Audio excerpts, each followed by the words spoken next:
Nero Wolfe and the Shapeshifter. It was a Monday in late October when the woman who didn't exist rang our doorbell. I say didn't exist because by the time I got around to checking her credentials, which I always do, being Archie Goodwin, confidential assistant to Nero Wolfe and the man who keeps the brownstone on West 35th Street from being overrun by lunatics, con artists, and people who think they can pay in installments, she had already evaporated from every database, directory and document she claimed to have come from. But I'm getting ahead of myself. It was 3:15 in the afternoon. Wolfe was upstairs in the plant rooms with Theodore, communing with his orchids, and pretending the rest of humanity didn't exist. I was at my desk in the office, pretending to organize files while actually reading the sports section, when the doorbell rang.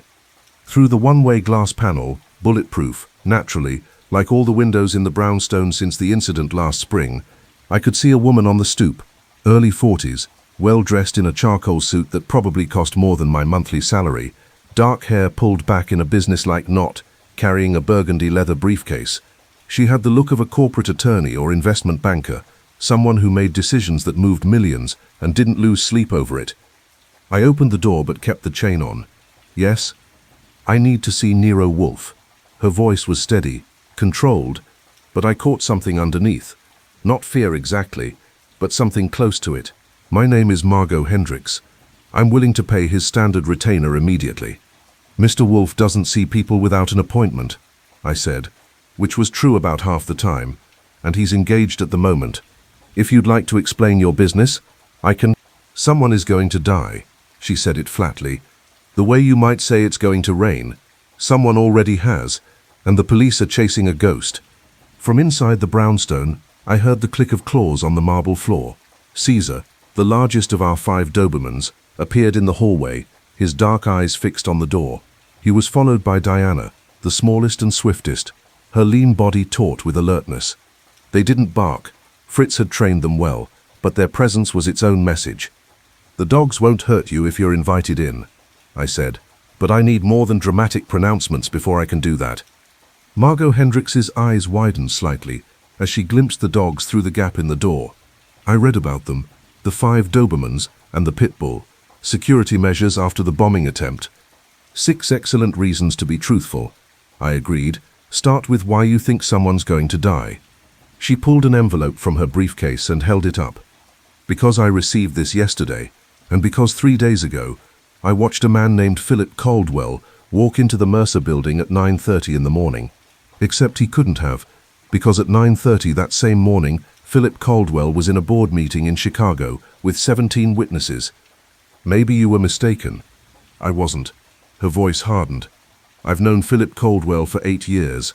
We've worked together, had dinner together, negotiated contracts together. It was him, his walk, his mannerisms, even the way he adjusted his tie when he was thinking. But it wasn't him. And 6 hours later, a woman named Beatrice Holloway was dead in her office on the 42nd floor of that same building. I studied her through the gap. She met my eyes without flinching. Wait here, I said, and closed the door. Caesar and Diana followed me to the office, where I picked up the house phone and buzzed the plant rooms. Theodore answered. Archie for Mr. Wolfe. He's with the Phalaenopsis, Theodore said reproachfully, as if I'd suggested interrupting a papal audience.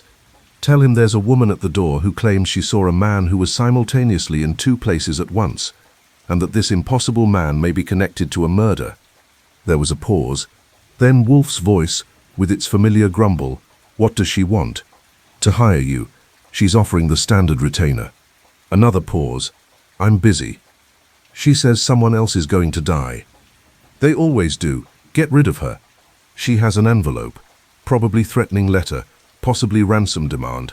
She claims the police are investigating the wrong person because the real suspect appears to have a supernatural talent for being in 2 places at once. I could hear Wolfe breathing into the phone, which meant he was annoyed but interested. I'll be down at 6. If she wishes to wait, put her in the front room. Fritz will provide refreshment. I'll tell her. I hung up and returned to the door. Margot Hendricks was still there, looking at her watch. Mr. Wolfe will see you at 6 o'clock, I said, removing the chain and opening the door wide. You can wait in the front room. Fair warning, we have 6 dogs, and they take their security duties seriously. They won't attack unless you make a threatening move, but they will absolutely know if you're carrying a weapon. I'm not armed, she said, stepping into the hallway. Caesar and Diana approached, sniffing carefully. Mars emerged from the kitchen, followed by Apollo and Minerva. The three additional Dobermans formed a loose semicircle, their dark eyes assessing the visitor. Finally, Loyal, our brick-red pit bull with the white chest blaze and notched ear, trotted in from the office, his muscular 45-pound frame radiating alertness. Margot Hendricks stood perfectly still, letting them inspect her. I've never seen such disciplined dogs. They've had excellent training, I said, and they've learned that people who come here usually mean trouble. This way, please. I led her to the front room, where Fritz appeared with his impeccable timing, bearing a tray with coffee, tea and some of his extraordinary almond cookies. The dogs followed us in and arranged themselves strategically. Caesar near the door, Mars by the window, Apollo and Diana flanking the chairs, Minerva in the corner where she could observe everything, and Loyal near my feet. Thank you for waiting, I said. While we have 3 hours to kill, perhaps you'd like to tell me more about this Philip Caldwell situation, starting with who you are and why you were watching him. She sat in the red leather chair, set her briefcase on the floor, and accepted a cup of coffee from Fritz. I'm a senior partner at Hendricks & Lowe, a boutique investment firm. We manage portfolios for high net worth clients, private equity, venture capital, some specialized trading. Philip Caldwell was a business associate. He works for Holloway Ventures, one of our competitor firms. And Beatrice Holloway, the founder. She started Holloway Ventures 20 years ago and built it into one of the most successful mid-sized investment firms in the city, worth about 400 million, give or take. I whistled softly. That's a lot of give or take. 3 days ago, Beatrice called me. We'd known each other for years, competitors, but friendly ones. She said she needed to talk to me about something urgent, something involving Philip Caldwell. She wouldn't say more over the phone, but she sounded frightened. We agreed to meet at her office that afternoon at 3 o'clock. But you saw Caldwell that morning? Yes. I was having breakfast at the Lexington Cafe, across from the Mercer building where Holloway Ventures has their offices. I saw Philip walk in at 9:30. I'm certain it was him.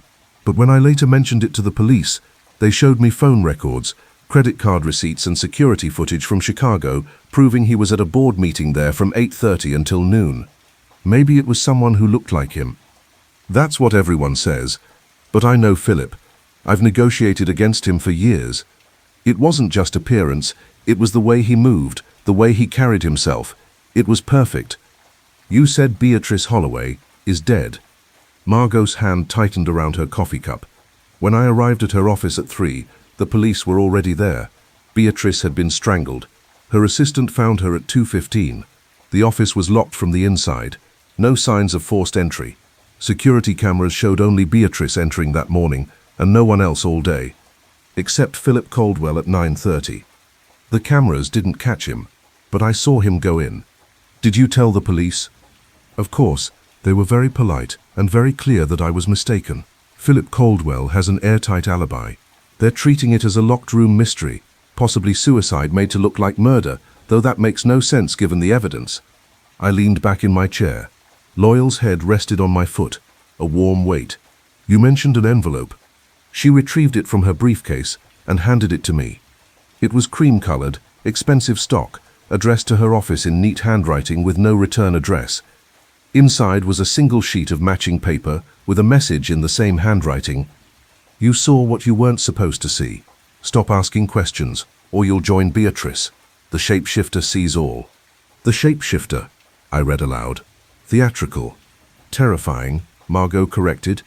Because whoever sent this knows I saw Philip Caldwell. And they're right, I shouldn't have seen him. But I did. I studied the letter. The handwriting was distinctive but careful, possibly disguised.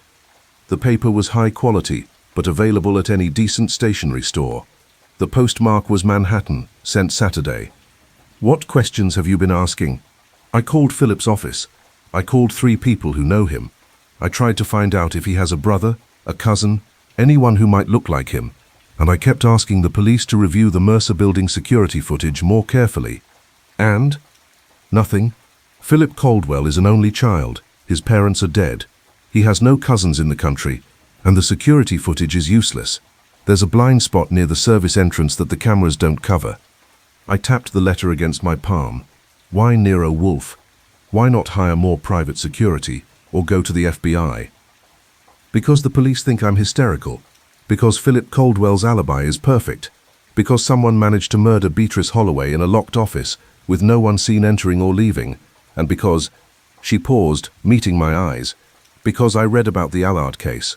The one where Mr. Wolfe proved that 3 supposedly unrelated deaths were connected through a pattern no one else saw. If someone is playing games with identity and presence, creating impossible situations, I need someone who thinks in patterns and possibilities, not just evidence and alibis. From upstairs came the faint sound of footsteps, Wolfe moving between the orchid benches. The afternoon light slanted through the bulletproof windows, casting shadows where the dogs lay watching our visitor. "All right," I said. "You'll have your meeting at 6. Mr. Wolfe will decide if he's interested.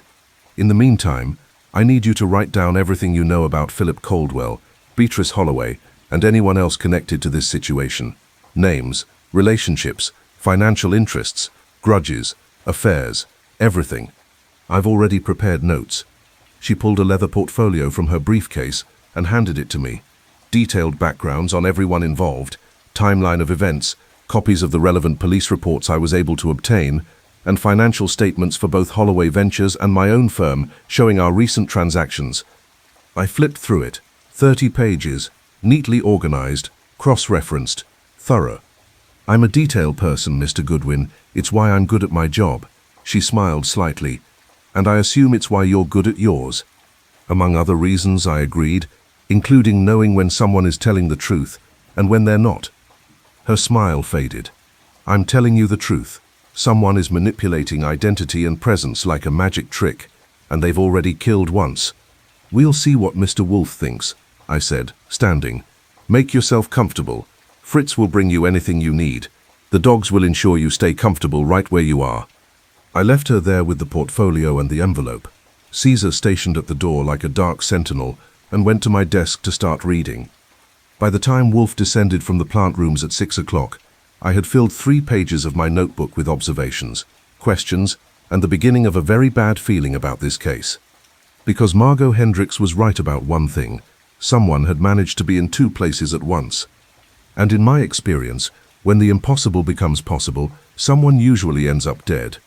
At 6 o'clock precisely, Nero Wolfe entered the office, went to his desk, arranged his bulk in his custom-made chair, the only chair in Manhattan capable of supporting his 1/7 of a ton with dignity, and rang for beer. Fritz appeared with 2 bottles of Remmers on a tray, opened one, poured it properly, and vanished. Wolfe drank, set down the glass, and looked at me. "Well?" "Woman in the front room," I said. "Name is Margot Hendricks, senior partner at an investment firm. Claims she witnessed a murder suspect who couldn't have been there. Murder victim is Beatrice Holloway, founder of a competing firm worth $400 million. Suspect is Philip Caldwell, who has 17 witnesses placing him in Chicago at the time Hendricks saw him in Manhattan. She received a threatening letter signed The Shapeshifter. She's prepared to pay your retainer. She brought 30 pages of background documentation, and she's genuinely frightened." "People are frequently frightened," Wolfe said. "It's tedious. The police are calling it a locked room mystery. Holloway was strangled in her own office with no one seen entering or leaving. Locked room mysteries are parlor tricks for detective novels. In reality, they're always simple. Someone entered, someone killed, someone left. The complexity is in hiding the entry and exit, not in defying physics." "Agreed. But this one has a twist. Hendricks insists she saw Philip Caldwell enter the building at 9:30. The murder occurred around 2. Caldwell was in Chicago the entire time with airtight documentation." Wolfe's eyes narrowed slightly. "She's mistaken. That's what everyone tells her. But she's a professional who's known Caldwell for 8 years. She says it wasn't just appearance, it was his mannerisms, his walk, everything. Then someone impersonated him. Makeup, costuming, careful study, theatrical but not impossible." "Possible," I agreed. "But why? If you're going to murder someone, why draw attention by impersonating someone with a perfect alibi? Why not just be yourself, or better yet, invisible?" Wolfe drank beer and said nothing, which meant he was thinking. "There's more," I continued. "The letter she received knows she saw Caldwell, or whoever it was. It threatens her specifically for asking questions, and it's signed the shapeshifter, which suggests either someone theatrical or someone who wants us to think they're theatrical. Bring her in, Wolfe said. I went to the front room, where Margot Hendricks was sitting exactly where I'd left her, the dogs maintaining their watchful positions. Mr. Wolfe will see you now. She stood, smoothed her suit, picked up her briefcase, and followed me to the office. The dogs came too, rearranging themselves around the room, Caesar and Mars near the door, Apollo by Wolfe's desk, Diana near the safe, Minerva in her corner, and Loyal at my feet under my desk. Wolfe watched this procession with mild disapproval. He tolerated the dogs because they were effective security, but he preferred his office without fauna other than himself. Sit, he told Margot, gesturing to the red leather chair. She sat. Mr. Goodwin has summarized your situation, Wolfe said. I'm not interested. I blinked. Usually he waited at least 5 minutes before rejecting a client. Margot didn't blink. Why not? Because you're describing an impersonation, however skillful. Such matters are for the police, not for me. If you're being threatened, hire bodyguards. If you believe the police are incompetent, hire a different private investigator. I investigate murders, blackmail, and complex fraud. I don't chase theatrical amateurs playing dress-up. Beatrice Holloway is dead, Margot said quietly. That's murder. The police are investigating her death. They don't need my assistance. They're investigating the wrong thing. They're treating it as a locked room puzzle, when the real question is, how did Philip Caldwell's perfect double get into that building? You saw someone who resembled Caldwell. Your mind, influenced by familiarity and expectation, filled in the details. It's a common cognitive error. The real killer is someone else entirely, someone the police will identify through conventional methods. Margot opened her briefcase and pulled out a folder. I anticipated this, so I did more research over the weekend. She handed the folder to Wolfe, who didn't take it. She set it on his desk instead. What am I looking at? Wolfe asked, not touching it. 3 other cases, Margot said, going back 6 months. In each case, someone was seen in a place where they shouldn't have been, where they provably weren't, and in each case something valuable disappeared, or someone died shortly afterward. That got his attention. Wolfe's eyes opened slightly wider, which for him was equivalent to sitting bolt upright. Explain. Margot flipped open the folder. 4 months ago, a man named Henrik Osgood was seen entering his ex-wife's apartment in Brooklyn at 11 p.m.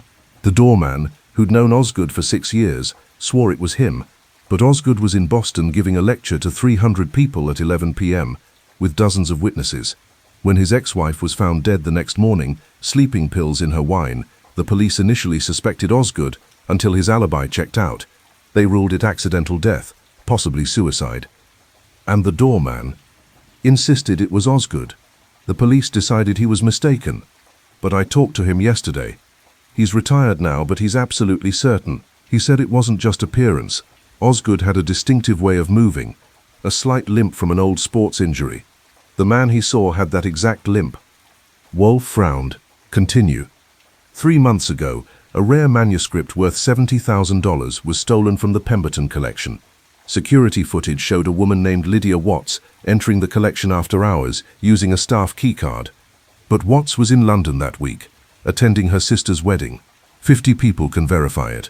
The police decided someone had cloned her keycard and that the security footage was too grainy to be certain of identification. But the head of security, a man named Patterson, insists it was Watts, not just physically, but the way she walked, the way she held her bag, even the way she paused at a certain painting she always admired. He'd worked with her for 4 years, he's certain. I was taking notes now, my bad feeling getting worse. 3rd case. 5 months ago, an investment broker named Gerald Tavistock was seen having dinner at the Four Seasons with a client who later transferred $200,000 out of his account based on Tavistock's advice during that dinner. But Tavistock was in Miami that night at a conference. Hotel records, flight manifests, credit card receipts, all confirmed. When the client complained about the unauthorized transfer, Tavistock's firm investigated and found that someone had indeed impersonated him. They reimbursed the client. The case was never solved. The client, a man named Pemberton who'd known Tavistock for 3 years, swore it was him, not just physically, but his voice, his manner of speaking, even his characteristic gestures. Wolfe was silent for a long moment, his fingers interlaced over his middle mound. "You're suggesting a pattern. I'm saying someone has perfected the art of impersonation to an extraordinary degree. Someone who can study a target well enough to replicate not just their appearance but their mannerisms, their gait, their habits. Someone who's been practicing this for months and who's now graduated from theft and fraud to murder." "Why Philip Caldwell?" I asked. "If this shapeshifter, assuming there is one, killed Beatrice Holloway, why frame Caldwell? Why make it obvious through impersonation instead of keeping it clean?" "That's what I need Nero Wolfe to tell me," Margot said, "because I can't make sense of it either. But I know what I saw, and I know Beatrice called me because she was frightened of something involving Philip Caldwell, and now she's dead, and I'm being threatened, and the police are chasing ghosts, while the real killer is still out there." Wolfe picked up the folder and paged through it slowly. I could see the tension in his jaw, which meant he was annoyed at being interested. "The police have investigated these matters?" he asked, "to the extent that they considered them at all.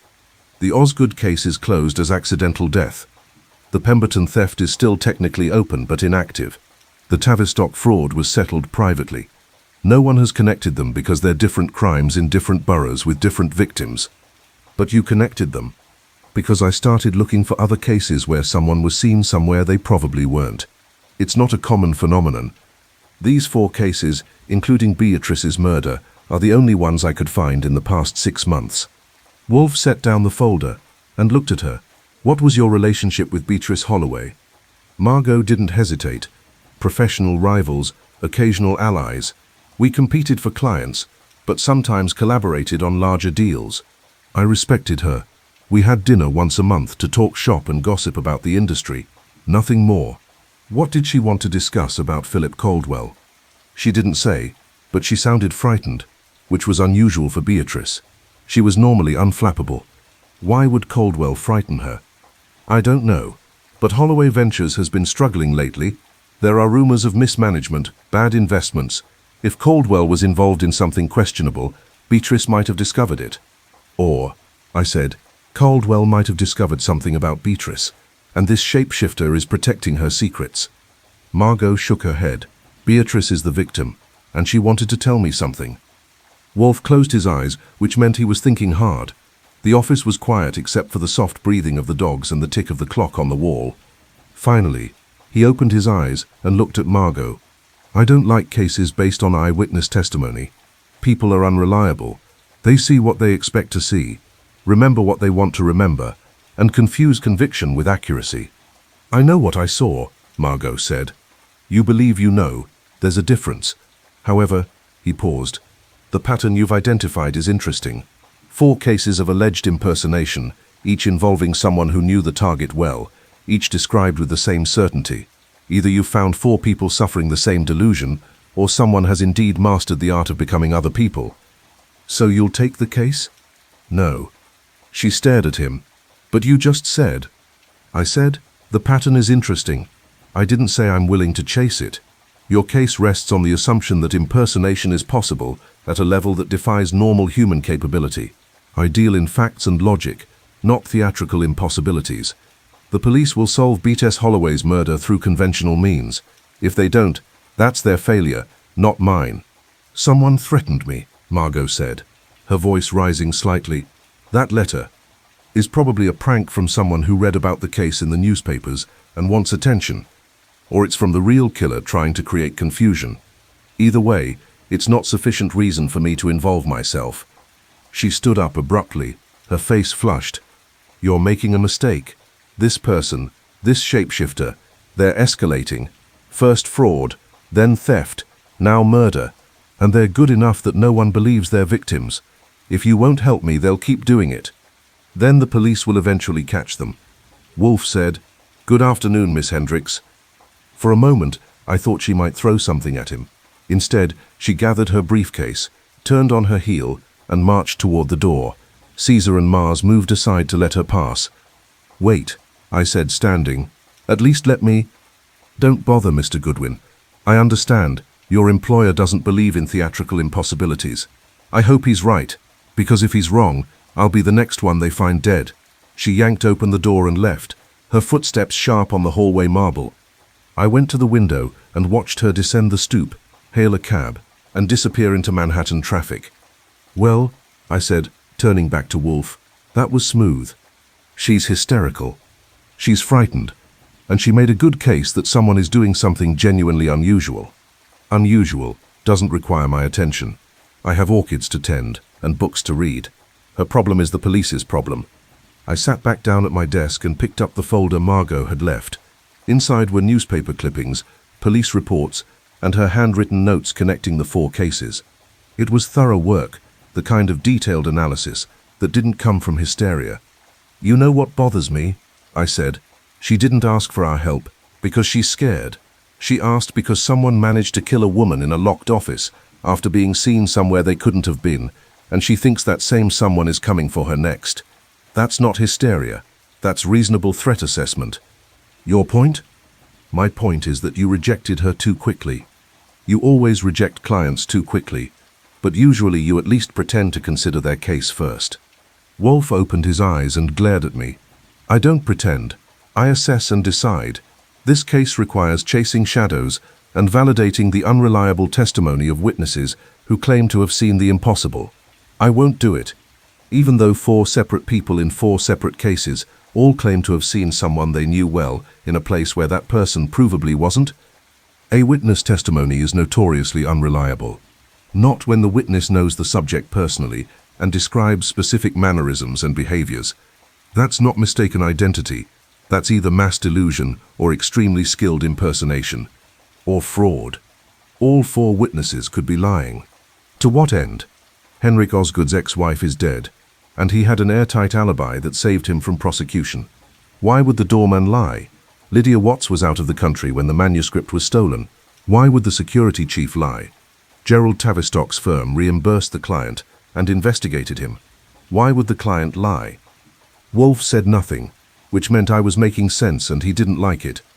And Margot Hendricks, I continued, has nothing to gain by claiming she saw Philip Caldwell, except a reputation for being hysterical. She's a senior partner at an investment firm. Her professional credibility matters. If she says she saw him, I believe she saw someone who looked exactly like him. Then the police can investigate. The police think she's mistaken, but we could investigate.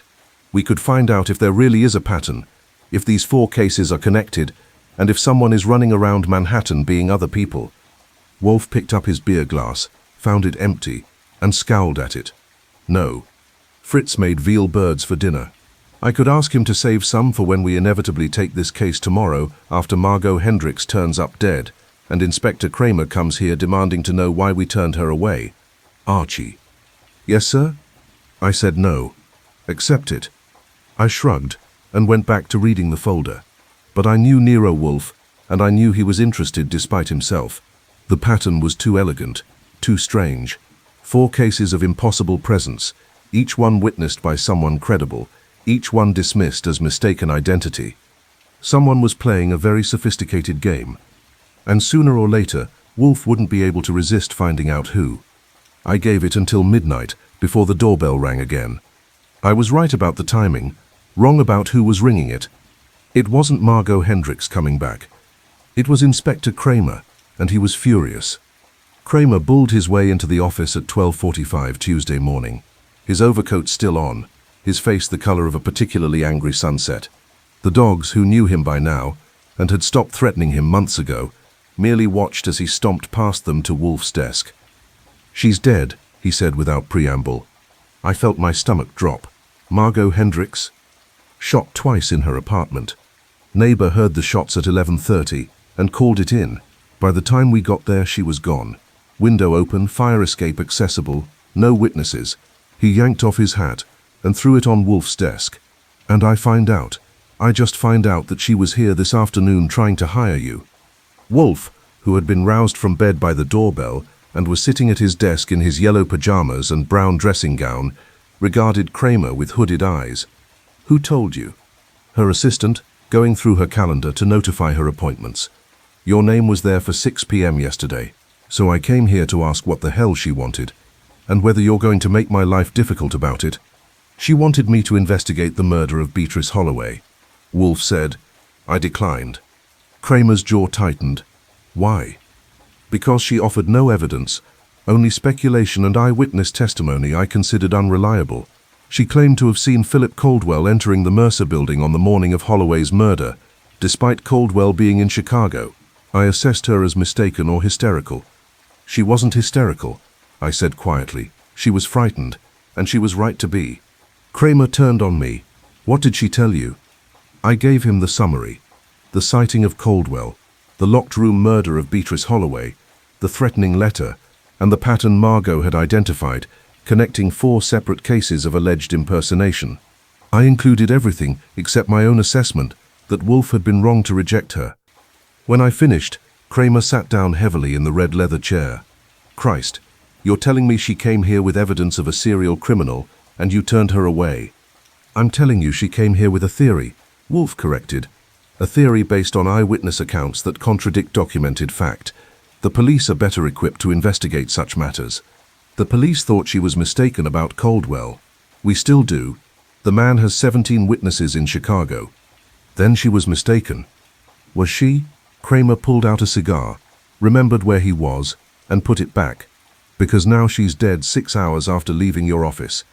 And that threatening letter she showed you, we found it in her apartment. The shapeshifter sees all. So either someone is playing games, or there really is someone out there impersonating people. The letter proves nothing, Wolfe said. Anyone could have written it. Yeah? Well, someone shot Margot Hendricks with a .38, and according to her doorman, the only person who visited her apartment tonight was her business partner, a man named Roland Jessup. Except Roland Jessup was at a charity gala from 8 until midnight, with 200 witnesses, including the mayor. The office went very quiet. I see, Wolfe said softly. Do you? Kramer leaned forward. Because I'm starting to think maybe Margot Hendricks wasn't as crazy as everyone thought. Maybe there really is someone out there who can be in 2 places at once, and maybe you should have listened to her when you had the chance. Wolfe's face remained impassive, but I saw his fingers tighten slightly on the arm of his chair. What do you want from me, Mr. Kramer? I want you to fix this. You turned away a client who came to you for help, and now she's dead. You want to sit there and tell me that's not your problem? Fine. But I've got 2 dead women, both connected to high-stakes finance, both killed under circumstances that suggest either supernatural intervention or the most skilled impersonator I've ever seen, and I've got eyewitnesses who swear they saw people who couldn't have been there. So I'm asking, since you're so smart, what the hell am I dealing with? Wolfe closed his eyes briefly. When he opened them, his expression was resigned. You're dealing with someone who has studied their targets extensively enough to replicate not just appearance but behavior, mannerisms and habits. Someone with access to their target schedules, their social circles, their routines. Someone who chooses moments when the real target has an ironclad alibi, creating an impossible situation that discredits eyewitnesses and protects the impersonator. So it's possible. Difficult, but possible. Theatrical makeup, careful observation, professional training in mimicry. Add a detailed knowledge of the target's life and you could convince someone who knew them well, at least briefly. Why? I asked. If you can pull off that level of impersonation, why use it to kill people? Why not just rob them or steal their identity for profit? Perhaps both, Wolfe said. The Pemberton manuscript theft, the Tavistock investment fraud, those were profitable. Beatrice Holloway's murder and Margot Hendricks' murder suggest a different motive. What motive?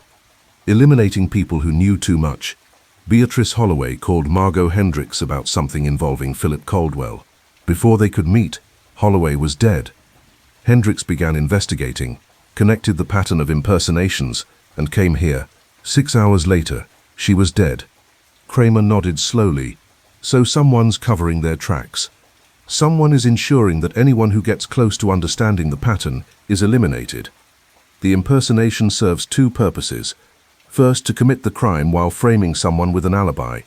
Second, to create confusion that makes the crime seem impossible, thereby discouraging serious investigation.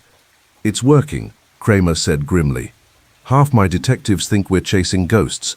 The other half think the witnesses are lying or incompetent. What about the Hendricks murder scene? I asked. Any evidence? Kramer shook his head. Clean. Whoever it was knew what they were doing. The only thing we've got is the doorman's statement that Roland Jessup visited at 11:15 and left at 11:40. But Jessup was at the charity gala the entire time. You're sure?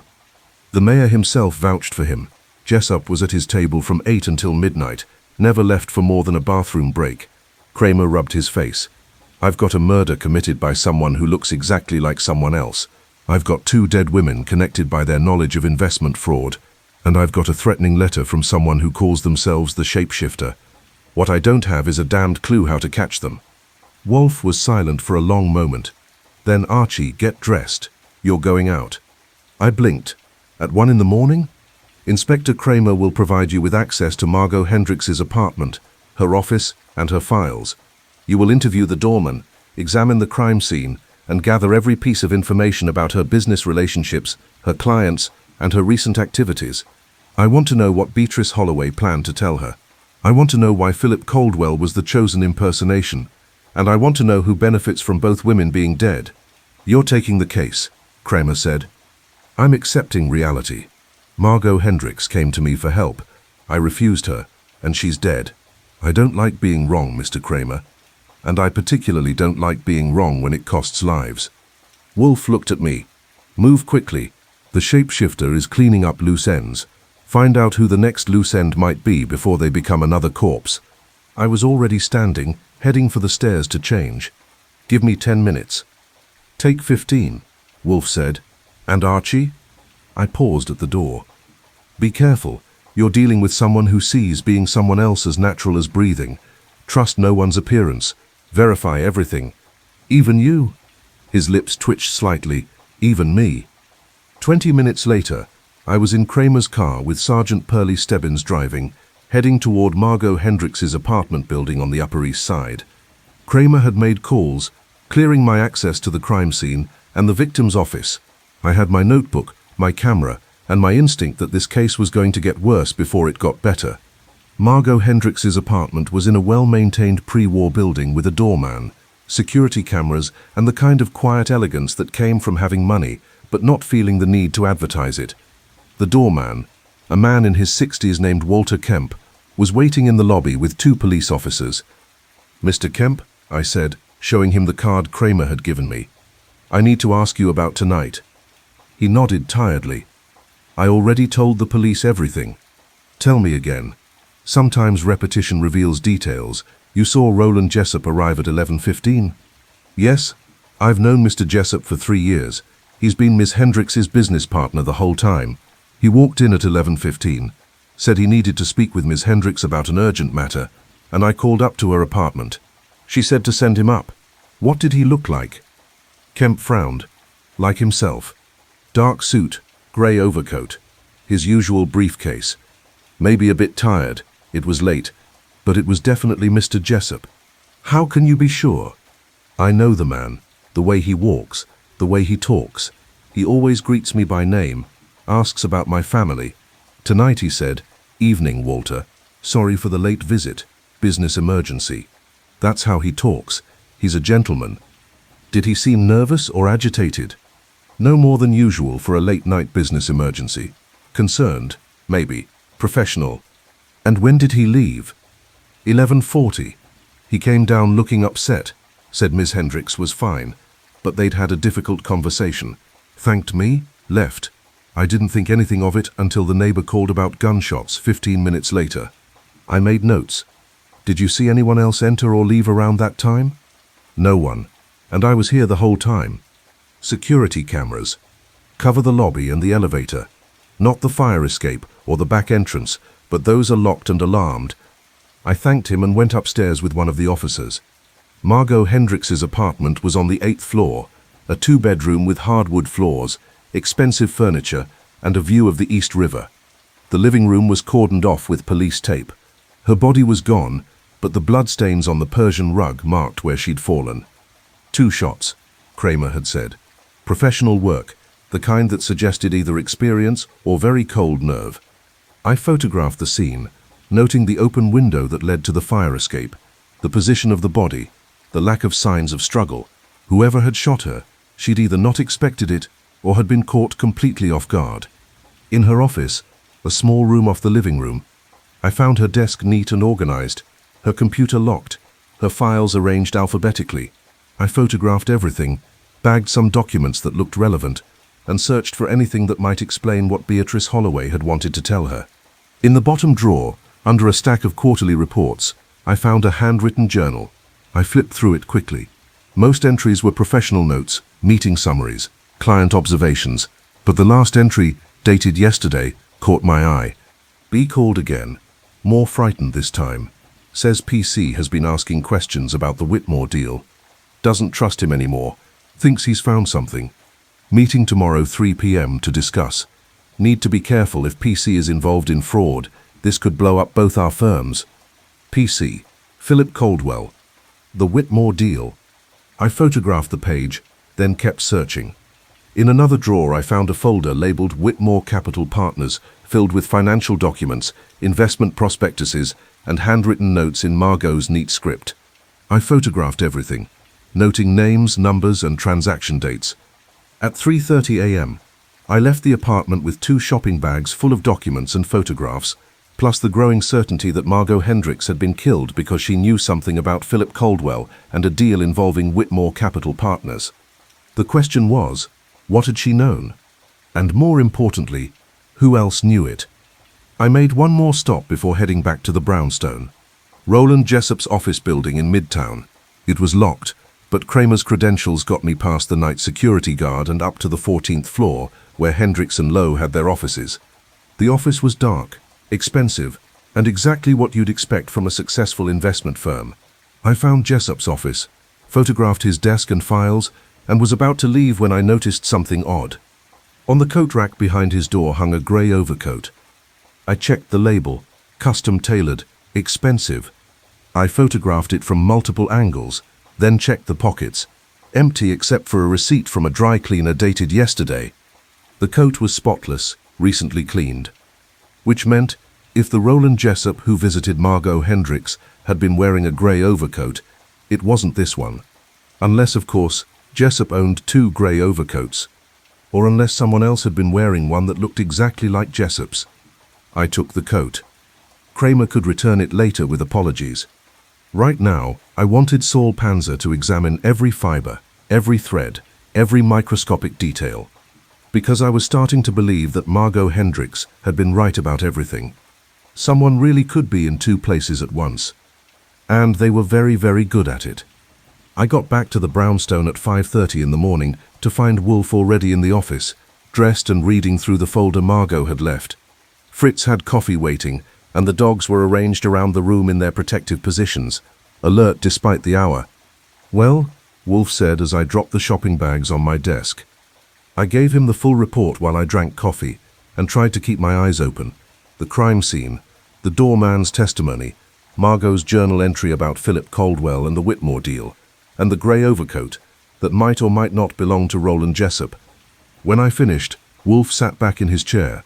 "So we have a murder committed by someone impersonating Roland Jessup, similar to Beatrice Holloway's murder committed by someone impersonating Philip Caldwell. The pattern is consistent. Except we still don't know why. Why impersonate people who have alibis? Why not just sneak in and out anonymously? Because," Wolfe said slowly, "the impersonation serves a purpose beyond the crime itself. It creates confusion, discredits witnesses, and most importantly, it sends a message." "What message?" "That the shapeshifter can be anyone, can enter anywhere, can commit crimes while the people being impersonated are elsewhere, with unshakable alibis. It's psychological warfare, designed to make victims feel helpless and investigators feel incompetent." I nodded. It made sense in a twisted way. "So what's the Whitmore deal?" "Unknown, but clearly significant. Pass me those files." I handed him the Whitmore Capital Partners folder I'd taken from Margot's apartment. He spent the next hour reading through financial documents while I organized the photographs and evidence I'd collected. At 6:30, Fritz appeared with breakfast, bacon, eggs, toast, and more coffee. The dogs got their morning meal in the kitchen. The house gradually came to life. At 8 o'clock, Wolfe looked up from the files. "Call Saul Panzer. I want him to examine that overcoat and interview the dry cleaner about exactly when it was brought in and picked up. Then call Ori Cather and Fred Durkin. I'll need them for surveillance. Watching whom? Philip Caldwell and Roland Jessup. I want to know their movements, their habits, their routines. If someone is impersonating them, they're studying them closely. Perhaps we can identify the observer. And what about the Whitmore deal? That requires research. Call Lon Cohen at the Gazette. Tell him I need everything he can find on Whitmore Capital Partners, their recent investments, and any connection to either Holloway Ventures or Hendricks & Lowe. I made the calls. Saul Panzer said he'd be over by 9. Ori and Fred would start surveillance immediately. Lon Cohen groaned about being asked for research before breakfast, but agreed to dig into Whitmore Capital. At 9:15, Saul arrived, a short, thin man with a genius for detective work and the ability to blend into any background. I gave him the overcoat and the dry cleaner's receipt. I need to know everything about this coat, I said. Fibers, stains, wear patterns, anything that suggests who wore it recently. And talk to the dry cleaner about when it was brought in and by whom. Saul examined the coat carefully. Custom tailored, expensive, recent cleaning, but there are still traces of something in the lining. He sniffed it. Cologne, distinctive, and he pulled out a magnifying glass and examined the collar. A single hair, dark, possibly dyed. This could be useful. Also, I said, compare it to any other grey overcoats you can find associated with Roland Jessup. I want to know if he owns 2 identical coats or if this one belongs to someone else. Saul nodded and left with the coat. At 10 o'clock, Lon Cohen called back. Whitmore Capital Partners, he said. Mid-sized investment fund, about 200 million under management. Founded 5 years ago by a man named Gerard Whitmore, who previously worked for, wait for it, Holloway Ventures. Holloway Ventures, I repeated. Beatrice Holloway's firm. The same. Whitmore left 6 years ago under unclear circumstances, no scandal, but the departure was sudden. He started his own fund and has been moderately successful. But here's the interesting part. 3 months ago, Whitmore Capital announced a major new investment in a biotech startup called Helix Therapeutics. Big press release, lot of hype. The investment was supposed to be 50 million. Supposed to be? Word on the street is the deal fell through. Helix Therapeutics is claiming Whitmore Capital never delivered the funds. Whitmore Capital is claiming Helix didn't meet the required milestones. The whole thing is tied up in litigation. Any connection to Philip Caldwell or Hendricks & Lowe? Philip Caldwell works for Holloway Ventures, which has a minority stake in Helix Therapeutics, and Hendricks & Lowe was supposedly advising Whitmore Capital on the investment structure. So yeah, they're all connected. And Margot Hendricks' journal mentioned Caldwell asking questions about the Whitmore deal. Right, so my guess, someone's cooking the books. Either Whitmore never had the 50 million to invest, or he diverted it somewhere else, or there's fraud in how the deal was structured. And Beatrice Holloway and Margot Hendricks figured it out, which got them killed. Apparently, you want me to keep digging. Find out everything you can about Gerard Whitmore, Helix Therapeutics, and the financial structure of that deal. Also see if there's any connection to Henrik Osgood, Lydia Watts, or Gerald Tavistock, the other impersonation cases Margot identified. The what cases? I gave him the summary. Lon whistled. Okay, that's weird. I'll see what I can find. I hung up and reported to Wolfe, who was still reading financial documents with the concentration of a man deciphering ancient Sanskrit. So we have a failed investment deal involving Whitmore Capital, Helix Therapeutics, Holloway Ventures, and Hendricks & Lowe, I summarized.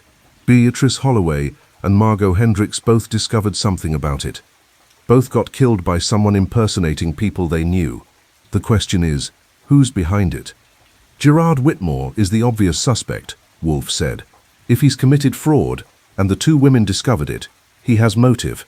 But does he have the skill to impersonate Philip Caldwell and Roland Jessup convincingly enough to fool people who've known them for years? Maybe he hired someone. Possibly. Or, Wolfe paused. What if the impersonations aren't about disguise at all? What do you mean? What if Philip Caldwell and Roland Jessup are involved? What if they're allowing someone to impersonate them, or actively participating in creating the alibis? I thought about it. Caldwell was in Chicago when he was supposedly seen in Manhattan. But what if he arranged for someone who looked like him to be seen deliberately, knowing he had an alibi? That would make the witnesses look crazy and deflect suspicion. Exactly. And Roland Jessup was at a charity gala when he supposedly visited Margot Hendricks. But what if Jessup arranged for someone to impersonate him, creating the perfect impossible crime? But why? What do they gain? If Caldwell and Jessup are both involved in the Whitmore fraud, they have motive to eliminate anyone who discovers it. The impersonation serves to confuse the investigation and create doubt about witness reliability. So we need to talk to Caldwell and Jessup. We need to understand the Whitmore deal first. Call that biotech company Helix Therapeutics. I want to speak with someone who can explain what went wrong with their investment. I looked up Helix Therapeutics and called their corporate office. After being transferred 3 times, I reached the CEO, a woman named Dr. Claudia Brennan. I explained that I was calling on behalf of Nero Wolfe regarding the Whitmore capital investment. I can't discuss confidential business matters, she said immediately. 2 women are dead, Dr. Brennan. Both were connected to that investment. If you want to keep your company out of a murder investigation, I suggest you cooperate. There was a long pause. Then, what do you want to know? Everything. Start with the deal itself. Whitmore Capital agreed to invest $50 million in Helix Therapeutics in exchange for a 15% equity stake. We needed the capital to complete Phase 3 clinical trials for our lead drug candidate. The investment was structured through a special purpose vehicle, advised by Hendricks & Lowe. Philip Caldwell from Holloway Ventures was supposed to oversee the transaction as part of Holloway's existing stake in our company. What went wrong? The money never arrived. Whitmore Capital claimed we hadn't met certain milestones, which we had. When we pressed them, they claimed the funds had been transferred, but we couldn't locate them. Our forensic accountants traced the money through several offshore accounts and determined it had been diverted. Diverted where? We don't know. The trail goes cold in the Cayman Islands. We're suing Whitmore Capital for fraud. They're countersuing us for breach of contract. It's a mess. When did Beatrice Holloway get involved? About 3 weeks ago. She called me and said she'd been reviewing the transaction documents and found irregularities. She asked for copies of everything: contracts, wire transfers, communications with Whitmore Capital. I sent them to her. Did she say what irregularities she found? No, but she seemed concerned. She said if her suspicions were correct, several people at Holloway Ventures could be implicated, including Philip Caldwell. She didn't name names, but yes, I got the impression Caldwell might be involved. And Margot Hendricks, did you speak with her? Once. She called 2 days ago, asking the same questions as Beatrice. I told her what I'd told Beatrice, and sent her copies of the documents. She said she was going to confront someone about it. Did she say who? No, just that she needed to verify something first. I thanked her and hung up. So Beatrice Holloway found irregularities in the Whitmore deal. Margot Hendricks followed up. Both ended up dead. Wolfe nodded slowly, and both were killed by impersonators, which suggests the fraud extends beyond simple financial manipulation. Someone is using impersonation as a weapon, both to commit crimes and to create alibis. We need to find Gerard Whitmore. Indeed. Call. The doorbell rang. Through the bulletproof one-way glass, I could see a man on the stoop. Mid-40s, expensive suit, confident bearing. He looked familiar, though I couldn't place him immediately. I went to the door but kept the chain on. Yes? My name is Philip Caldwell, he said. I need to speak with Nero Wolfe. I believe my life is in danger. I stared at him. Then I called over my shoulder. It's Philip Caldwell, the real one, I presume. How do you know? Wolfe called back. Good question. How did I know? I studied the man carefully. He looked nervous but not terrified. He carried himself like someone used to authority. His suit was expensive but not flashy. His watch was a Rolex but an understated model. I'll vouch for myself, Caldwell said, as if reading my mind.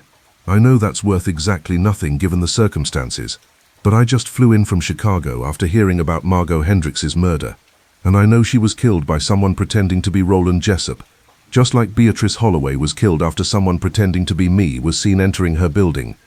Why come here? Because Margot Hendricks came to you for help yesterday. I checked with her assistant, and because if someone is impersonating me to commit murder, I need the best detective in New York to figure out who and why. I looked back at Wolfe, who had emerged from the office with Caesar and Mars flanking him.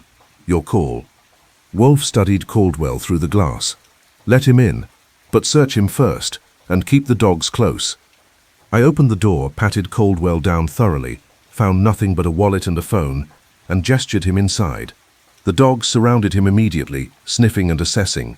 Caldwell stood still, letting them inspect him. "Smart," he said, looking at the Dobermans. "I heard about your security measures." "This way," I said, leading him to the office. He sat in the red leather chair, the same chair where Margot Hendricks had sat 16 hours earlier. The symmetry wasn't lost on me. "Mr. Caldwell," Wolfe said from behind his desk, "convince me you're who you claim to be." Caldwell pulled out his wallet and produced a driver's license, credit cards and a business card from Holloway Ventures. "I can provide fingerprints, DNA, whatever you need. I'm the real Philip Caldwell." "That proves identity, not innocence. Why should I believe you're not involved in the murders?" "Because I was in Chicago when Beatrice Holloway was killed. I have 17 witnesses. So did the Philip Caldwell, who was seen entering the Mercer building, yet Margot Hendricks swore it was you." Caldwell's face paled. "That's impossible." "Is it? Someone studied you well enough to fool a professional colleague who'd known you for 8 years. Someone who could replicate your walk, your mannerisms, your behavior. That requires either extraordinary skill or your active cooperation." "I didn't cooperate with anyone. I was in Chicago at a board meeting. Then someone is using you as a mask. The question is why?" Caldwell was silent for a moment. Then, "The Whitmore deal. It has to be. Explain." 3 months ago, Beatrice asked me to oversee a major investment transaction between Whitmore Capital and Helix Therapeutics. It was routine work. Verify the documentation, ensure the funds were transferred properly, coordinate with the other parties. But when I reviewed the paperwork, something didn't add up. "What specifically?" "The wire transfer authorizations. They showed the money leaving Whitmore Capital's account, but the receiving bank information for Helix Therapeutics was wrong. I flagged it to Beatrice. She said she'd handle it. Then the deal fell apart. Helix claimed they never received the funds, and Whitmore Capital claimed the money had been transferred." "Where did the money go?" "I don't know, but I think Beatrice found out. She called me 2 days before she died and said she needed to discuss something urgent about the Whitmore deal. We were supposed to meet, but she was killed before we could talk." "And you think her discovery got her killed?" "Yes, and I think whoever killed her is now trying to frame me by impersonating me. If the police believe I was involved in fraud and murder, it deflects attention from the real culprit." Wolfe leaned back in his chair. "Who has access to your schedule, your habits, your mannerisms?" "Dozens of people.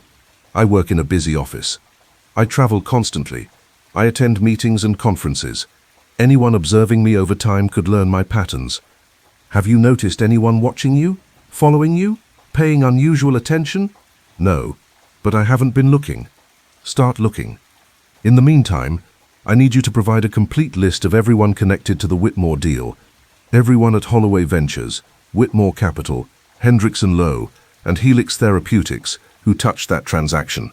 Names, roles, relationships. I can do that. And I need to know where you were when Margot Hendricks was murdered last night." Caldwell swallowed. "At my apartment, alone. I'd just gotten back from Chicago. No alibi. Convenient." "It's the truth." "The truth is what I determine it to be, Mr. Caldwell. Until then, you're a suspect along with everyone else." Caldwell stood up, his hands clenched. "I came here for help, and you'll receive it. But first I need to eliminate you as a conspirator. Go home, prepare that list, and don't leave town." After Caldwell left, I turned to Wolfe. "What do you think?" "I think," Wolfe said slowly, "that we're dealing with something more complex than simple impersonation. Someone is orchestrating a very elaborate game, using real people as chess pieces. The question is, what's the end game? To steal $50 million and kill anyone who discovers it? Perhaps, or perhaps the money is secondary. Perhaps the real goal is something else entirely."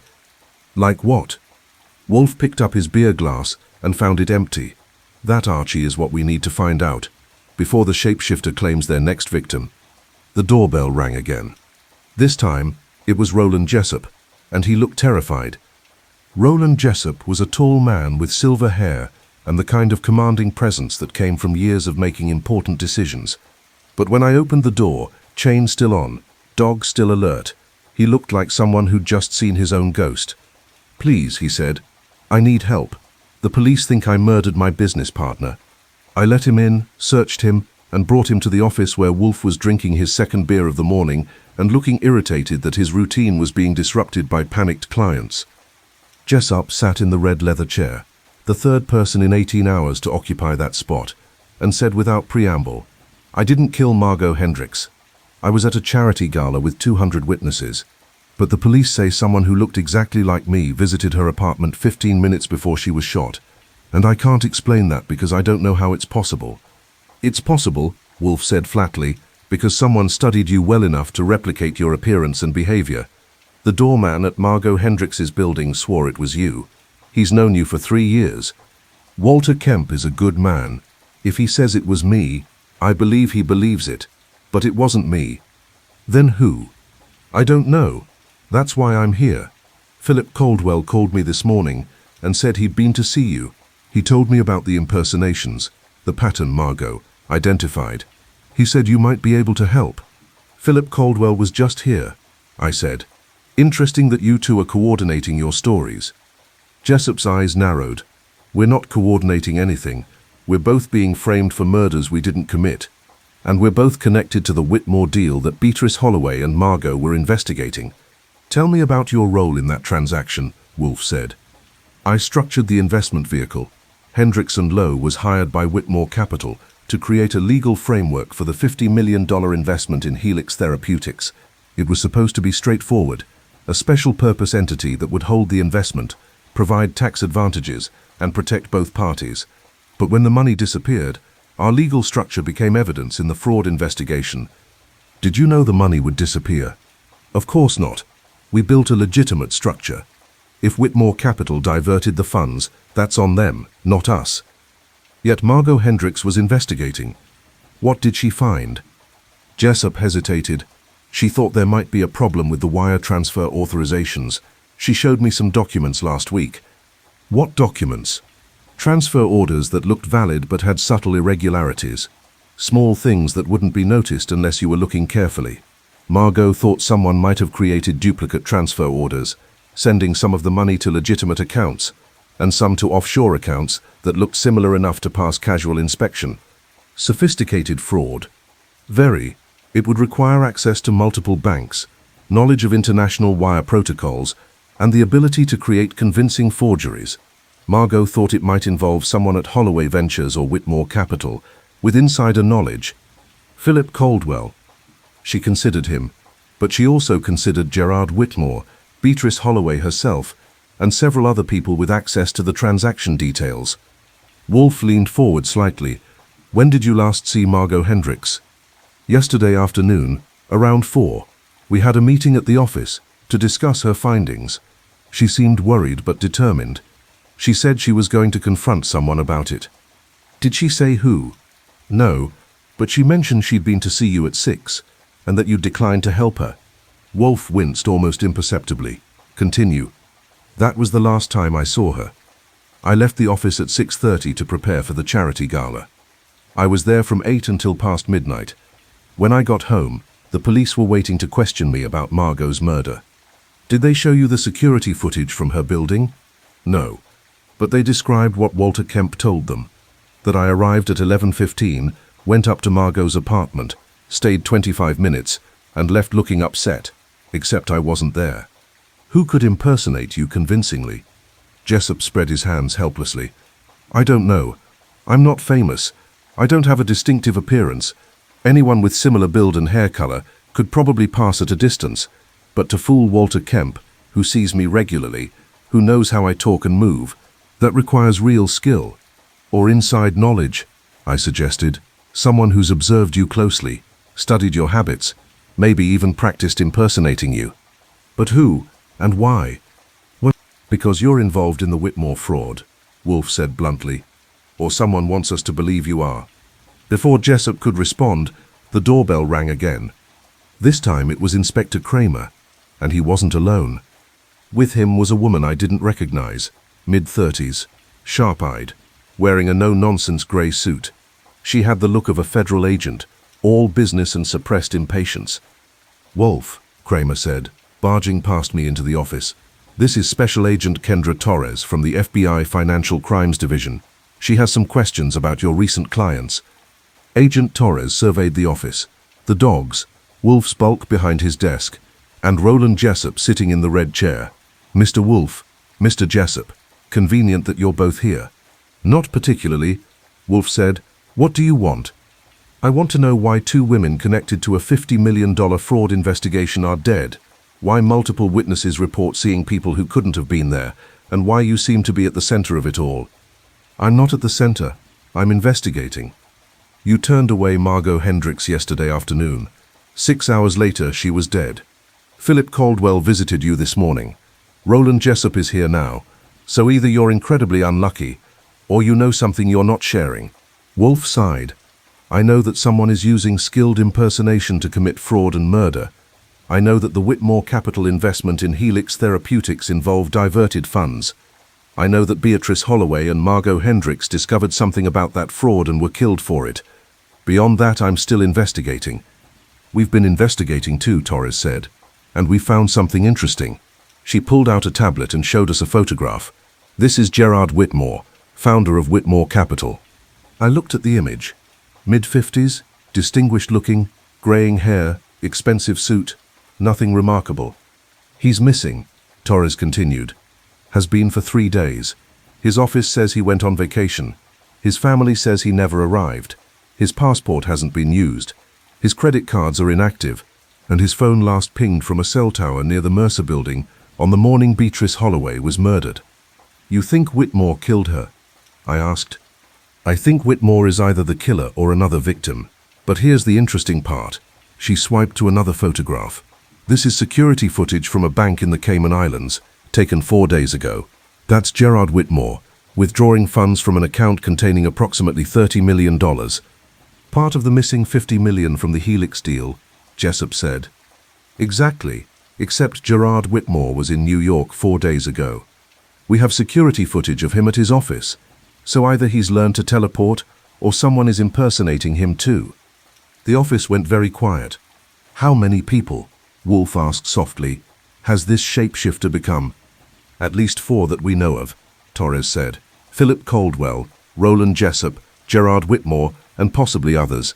And here's what worries me. The impersonations are escalating. First it was theft and fraud, then murder. What's next?" As if in answer, my phone rang. It was Fred Durkin, who I'd sent to surveil Philip Caldwell. "Archie," he said urgently, "you better get down here fast. Someone just shot Caldwell in broad daylight outside his office. He's alive, but barely, and the cops have a witness who swears the shooter was Caldwell himself." I hung up and looked at Wolfe. "Philip Caldwell's been shot. The witness says the shooter looked exactly like Caldwell." "Impossible," Roland Jessup said. "Caldwell was just here."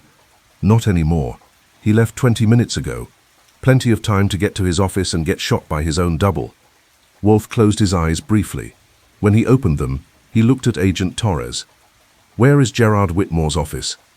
"Midtown." "Why?" "Because if the shapeshifter is cleaning up loose ends, and if Whitmore is either the next victim or the killer himself, we need to find him before someone else dies." "We've been trying to locate him for 3 days," Torres said. "Try harder, and in the meantime, tell me everything you know about Whitmore's background, his training, his skills, his connections." Torres hesitated, then pulled up files on her tablet. "Gerard Whitmore, 54, founded Whitmore Capital 5 years ago after leaving Holloway Ventures. Before that, he worked for various investment firms, started his career in Army intelligence, specialized in interrogation and psychological operations, honorable discharge after 12 years, MBA from Wharton, no criminal record, known as brilliant but difficult to work with, had a falling out with Beatrice Holloway 6 years ago. She caught him manipulating client accounts and forced him to resign quietly rather than face prosecution. Psychological operations, Wolfe repeated. That includes impersonation, identity manipulation, infiltration. Yes, and according to his military records, he was very good at it. So we have a man trained in psychological warfare who's capable of sophisticated fraud, who has motive to kill the woman who forced him from his previous job, and who has the skills to impersonate multiple people convincingly. That's our theory, Torres said, but we can't prove it, and we can't find him. Wolfe looked at me. Archie, call the hospital. Find out Caldwell's condition and whether he can talk. Then call Saul and tell him to focus on finding Gerard Whitmore. Check his known associates, his properties, anywhere he might hide. And what are you going to do? I'm going to think. Because we're missing something crucial. The shapeshifter isn't just hiding, he's performing, and performance requires an audience. Agent Torres frowned. What do you mean? I mean, Wolfe said slowly, that all of these impersonations have been witnessed. Someone saw Philip Caldwell enter the Mercer building. Someone saw Roland Jessup visit Margot Hendricks. Someone saw Gerard Whitmore in the Cayman Islands. These aren't covert operations. They're deliberate demonstrations. The shapeshifter wants people to see the impossibility, wants them to doubt reality. But why? To create chaos, Jessup said. To make the investigation impossible. Partly. But there's something else, something we're not seeing. Wolfe looked at Kramer. Who witnessed the shooting of Philip Caldwell? I'll find out, Kramer said, pulling out his phone. While he made calls, I contacted the hospital and learned that Caldwell was in surgery, critical but stable. The bullets had missed vital organs, but he'd lost a lot of blood. Saul Panzer called back to report that the overcoat I'd taken from Roland Jessup's office didn't belong to Jessup at all. The fiber analysis showed it was a high-quality replica, custom-made to match Jessup's coat exactly, but newer and with traces of theatrical makeup on the collar. So someone made a duplicate coat specifically to impersonate Jessup, I said. Not just the coat, Saul said. I checked with the dry cleaner. Jessup's real coat was picked up yesterday morning at 9, but someone claiming to be Jessup's assistant dropped off an identical coat for cleaning that afternoon after Margot Hendricks was already dead. They were creating a false timeline, making it look like Jessup's coat had been cleaned before the murder to remove evidence. Except it wasn't Jessup's coat at all. Exactly. It was the impersonator's coat, which means they're not just impersonating people, they're creating physical evidence to support the impersonations. I relayed this to Wolfe, who nodded grimly. The shapeshifter is meticulous. Military training, perhaps. Someone who understands that successful deception requires multiple layers of detail. Kramer hung up his phone. The witness to Caldwell's shooting is a security guard named Marcus Powell. He was standing 10 feet away when it happened. He says the shooter approached Caldwell from behind, said something that made Caldwell turn around, then fired twice. Powell swears the shooter was Caldwell. Same height, same build, same face, same mannerisms. But it couldn't have been because Caldwell was the one who got shot. Where is this witness now? At the precinct, giving a statement. Why? Because I want to talk to him, and I want to talk to the doorman who saw Roland Jessup visit Margot Hendricks, and I want to talk to anyone else who's witnessed these impersonations. Bring them all here at 8 o'clock tonight. I can't just summon witnesses to your office. You can, if you want to solve this case. Otherwise, the shapeshifter will keep killing, keep impersonating, keep creating impossible situations until we're all chasing phantoms while the real criminal escapes. Agent Torres looked skeptical. You think you can solve this in one evening? I think, Wolfe said, that I can demonstrate something important. That eyewitness testimony, however certain, can be manipulated, and that the shapeshifter's greatest weapon isn't disguise, it's our willingness to believe what we see rather than what logic tells us must be true. Meaning? Meaning someone is lying. And tonight, I'm going to prove who. The rest of the afternoon was controlled chaos. Saul Panzer worked his network of contacts to locate Gerard Whitmore's known properties and associates. Ori Cather stationed himself at the hospital to guard Philip Caldwell and report if anyone suspicious tried to visit. Fred Durkin went back through the security footage from the Mercer building, the bank in the Caymans, and Margot Hendricks' apartment building, looking for any detail the police might have missed. Lon Cohen called at 2 with more information on Whitmore's background. Your boy Gerard has quite a history. Besides the Army intelligence stint, he's got connections to some interesting people. Did you know he was roommates at Wharton with a man named Julian Ashford? Should that mean something? Julian Ashford runs one of the most successful private theater companies in New York, specializes in method acting workshops and immersive theater experiences. Also does consulting work for film studios on authentic character development. I whistled softly. So Whitmore has a friend who's an expert in becoming other people. Gets better. Ashford's company recently hired a makeup artist named Simone Vasquez, who used to work for the CIA, creating disguises for undercover operatives. And guess who's listed as an investor in Ashford's theater company? Whitmore Capital. Bingo. Whitmore invested $2 million in Ashford's company 3 years ago, and according to incorporation documents, he occasionally participates in the theater workshops, supposedly to improve his business presentation skills. But who knows what else he might have learned? Access to professional actors, method acting techniques, and a CIA-trained makeup artist. That's everything you'd need to become a convincing impersonator. Right, and here's the kicker. Simone Vasquez quit Ashford's company 2 weeks ago under mysterious circumstances. No forwarding address, no explanation, just vanished. Around the same time the Whitmore fraud started unraveling. Exactly. I thanked Lon and reported to Wolfe, who was still at his desk surrounded by financial documents, police reports, and the notes I'd taken from Margot Hendricks' apartment. So we have our answer, I said. Gerard Whitmore learned impersonation techniques through his friend's theater company, hired a professional makeup artist to help him perfect the disguises, and used those skills to steal $50 million while framing other people for the crime. Perhaps, Wolfe said, but it's not that simple. Why not? It fits perfectly. Whitmore has the military training, the psychological operations background, the acting skills, the makeup expertise. He had motive to kill Beatrice Holloway. She forced him out of his previous job. He had motive to kill Margot Hendricks. She was uncovering his fraud. And he has the means to impersonate Philip Caldwell, Roland Jessup, and anyone else he needs to become. Then where is he?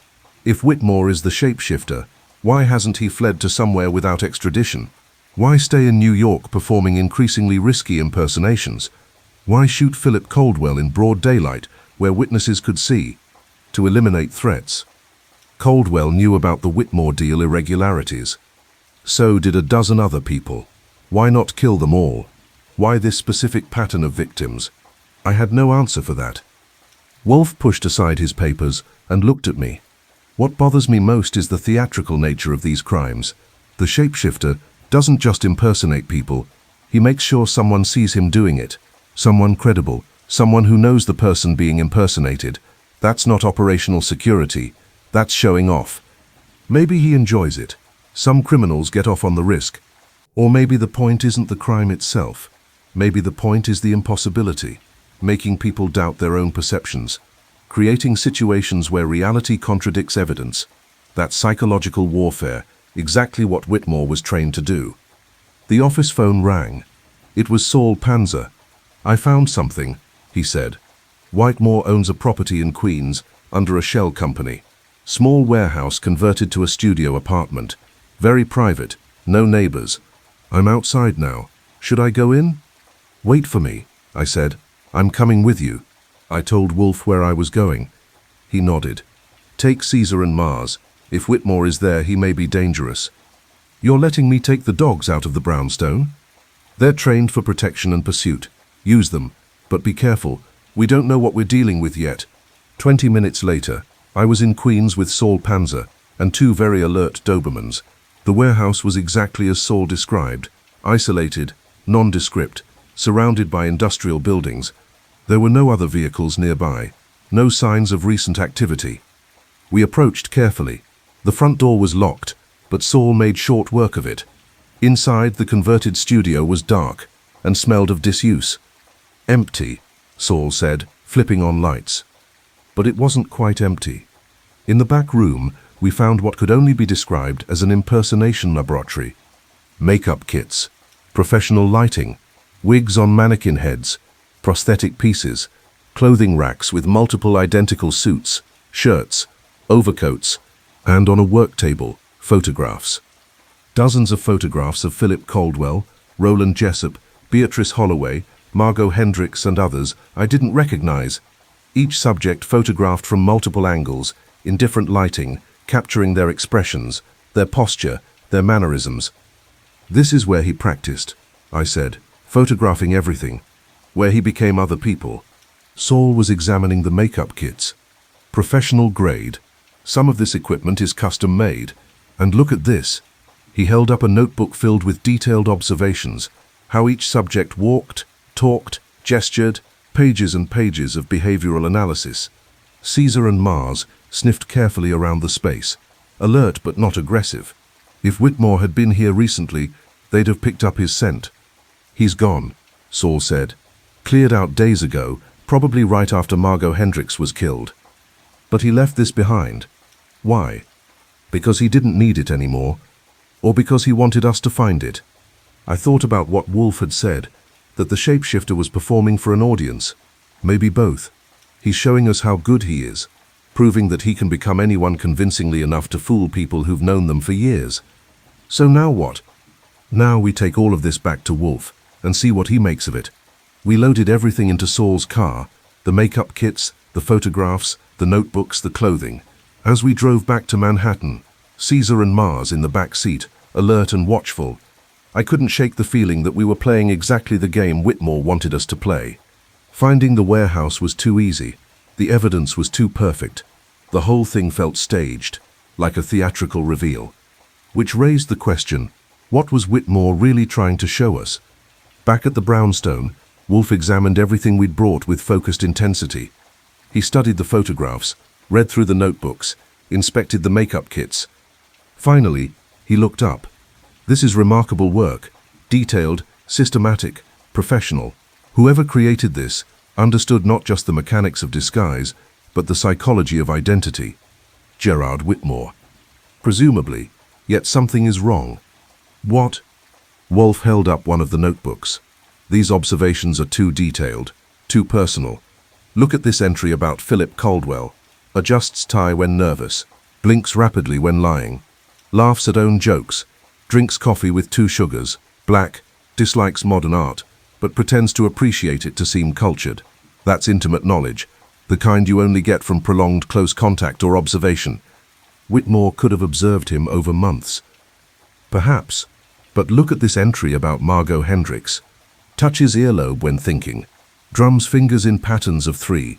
Always late to morning meetings because she rewrites her notes the night before, secretly afraid of thunderstorms. How would Whitmore know these things? He hasn't worked with Hendricks for years. Inside information. Maybe he had someone spying for him. Or, Wolfe said slowly, maybe Whitmore isn't the shapeshifter at all. Before I could respond, Fritz appeared at the door.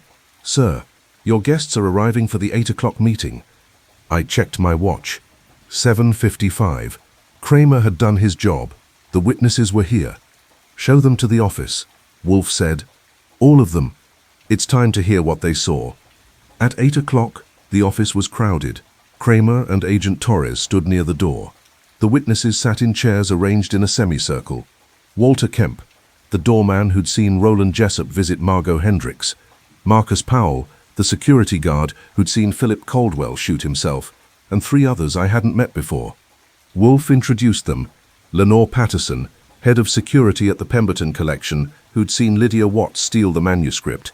Dr. Richard Ashworth, the doorman from Henrik Osgood's ex-wife's building, and Douglas Pemberton himself, the client who'd been defrauded by the fake Gerald Tavistock.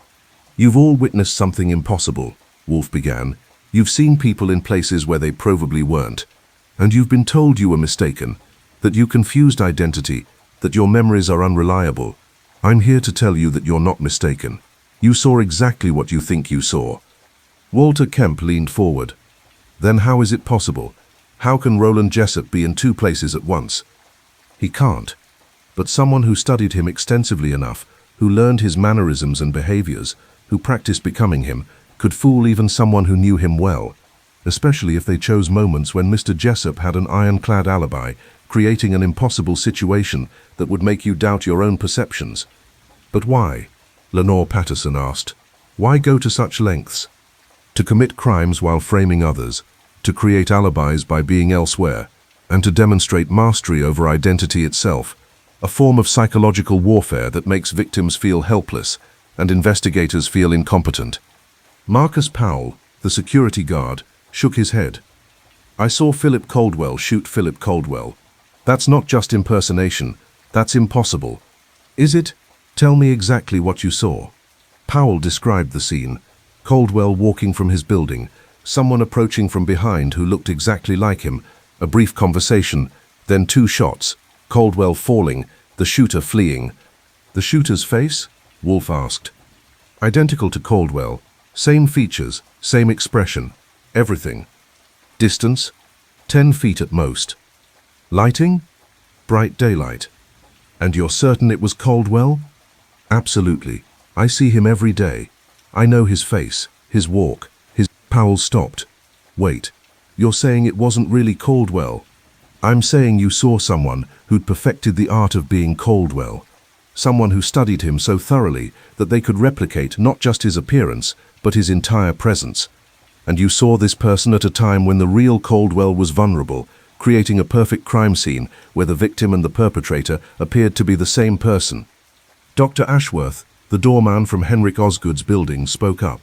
I saw Mr. Osgood enter the building at 11 p.m. He had his characteristic limp. He spoke to me. I'm not mistaken. I don't think you are. But tell me, did he stop to chat as he usually did? Did he ask about your family? Did he behave normally? Ashworth frowned. Actually, no. He seemed rushed. Said he was in a hurry. But the limp was exactly right. And his face, theatrical makeup, professionally applied, can create remarkable transformations. Add study of the subject's mannerisms, voice coaching, careful costume, and you can become convincing enough to fool someone who sees that person regularly, especially if your target is expecting them. But how could anyone practice Osgood's limp that precisely? Ashworth protested. Wolfe gestured to the materials we'd brought from Whitmore's warehouse. Through observation, study, rehearsal, look at these notebooks. They contain detailed behavioral analysis of multiple subjects, page after page of notes on how people move, speak, think. Combined with professional makeup and costuming, an accomplished impersonator could replicate anyone. Douglas Pemberton, who'd been quiet until now, spoke. The man I had dinner with at the Four Seasons wasn't just dressed like Gerald Tavistock. He knew things, personal things about our business relationship, our past conversations. He convinced me to authorize a transfer of $200,000. How could an impersonator know all that? Through insider information, Agent Torres said, someone with access to Tavistock's files, emails, records. Someone who could study not just his appearance, but his entire professional history. Like who? Like Gerard Whitmore, I said, who worked in the same industry, who had connections throughout the investment world, who could easily have accessed confidential information. Wolfe raised a hand. Perhaps. But Mr. Pemberton raises a crucial point. These impersonations aren't just visual. They're complete. The shapeshifter doesn't just look like their targets. They become them in every meaningful way. That requires not just skill but knowledge, intimate knowledge. What are you suggesting? Kramer asked. I'm suggesting that whoever created the laboratory we found in Queens, whoever compiled those detailed observations, whoever perfected these impersonations, has resources beyond what Gerard Whitmore alone could provide. The theater company, I said. Julian Ashford's company, with professional actors and the CIA-trained makeup artist. Possibly, but consider this. The impersonations began 6 months ago. The Whitmore fraud became public 3 months ago. Yet Gerard Whitmore has been missing for only 3 days. If he's the shapeshifter, what was he doing between the first impersonations and his disappearance? No one had an answer. Wolfe looked at each witness in turn. I'm going to ask you all a question, and I want you to think carefully before answering. When you saw these impersonators, the fake Caldwell, the fake Jessup, the fake Osgood, the fake Watts, the fake Tavistock, did any of them speak to you? Walter Kemp nodded. The man I thought was Jessup said hello, asked me to call up to Miss Hendricks's apartment. His voice? Exactly like Jessup's. Same tone, same cadence. Marcus Powell? The fake Caldwell said something to the real Caldwell. I couldn't hear it clearly, but it made Caldwell turn around. Dr. Ashworth? The fake Osgood said he was in a hurry, needed to see his ex-wife about urgent business. Lenore Patterson. The fake Watts said good evening, asked if the gallery was closing soon. Her voice was perfect. "And Mr. Pemberton?" The fake Tavistock and I had dinner for 2 hours. We talked about markets, investments, our families. His voice was indistinguishable from the real Tavistock. Wolfe nodded slowly. Voice matching is extraordinarily difficult, more difficult than visual disguise. It requires not just mimicry, but understanding of speech patterns, vocal timbre, regional accents, personal idioms. The fact that all of these impersonators could replicate their targets' voices suggests either exceptional talent or technological assistance. "Technological?" Agent Torres asked. "Voice modulation software. Real-time processing that can alter pitch, tone, cadence. Combined with careful study of the target's speech patterns, it could create convincing vocal impersonation." "That's possible?" Kramer asked. "Not only possible, but increasingly common. Such technology is used in film dubbing, voice acting, and unfortunately fraud. If our shapeshifter has access to such equipment, combined with the makeup and behavioral training we've already identified, they could create nearly perfect impersonations." I thought about the warehouse, the professional equipment, the detailed notebooks. So we're not just dealing with an impersonator, we're dealing with someone who's assembled a complete toolkit for becoming other people. Makeup, costume, behavioral study, and voice technology. Exactly. Which suggests substantial resources, careful planning, and specific purpose. This isn't casual fraud. This is a coordinated operation designed to create impossible crimes while framing innocent people. "But why?" Douglas Pemberton asked. "If someone can become anyone, why target us specifically? Why these particular crimes?" "That," Wolfe said, "is the question I've been trying to answer. And I believe the answer lies in the pattern of victims and the crimes themselves." He stood, which was rare during interviews, and went to the map of Manhattan I'd hung on the wall. He marked locations with pins: the Mercer building where Beatrice Holloway died, Margot Hendricks' apartment, the Four Seasons where fake Tavistock dined with Pemberton, the Pemberton collection where the manuscript was stolen, Henrik Osgood's ex-wife's building. "What do you see?" he asked. I studied the map.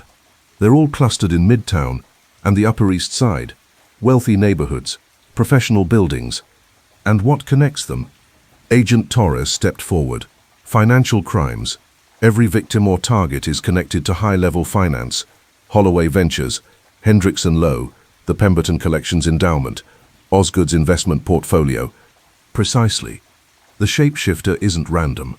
They're targeting a specific community of wealthy investors using impersonation to commit fraud and eliminate witnesses. But to what end? "The 50 million from Whitmore Capital," I said. "That's the prize. Everything else is misdirection." "Is it? $50 million is substantial.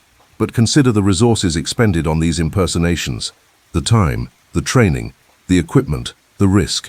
Is it proportionate to the reward?" "Unless there's more money we don't know about," Agent Torres said. "We've tracked 30 million to the Caymans. Where's the other 20 million? Or," Wolfe said quietly, "perhaps the money is secondary. Perhaps the real goal is something else entirely.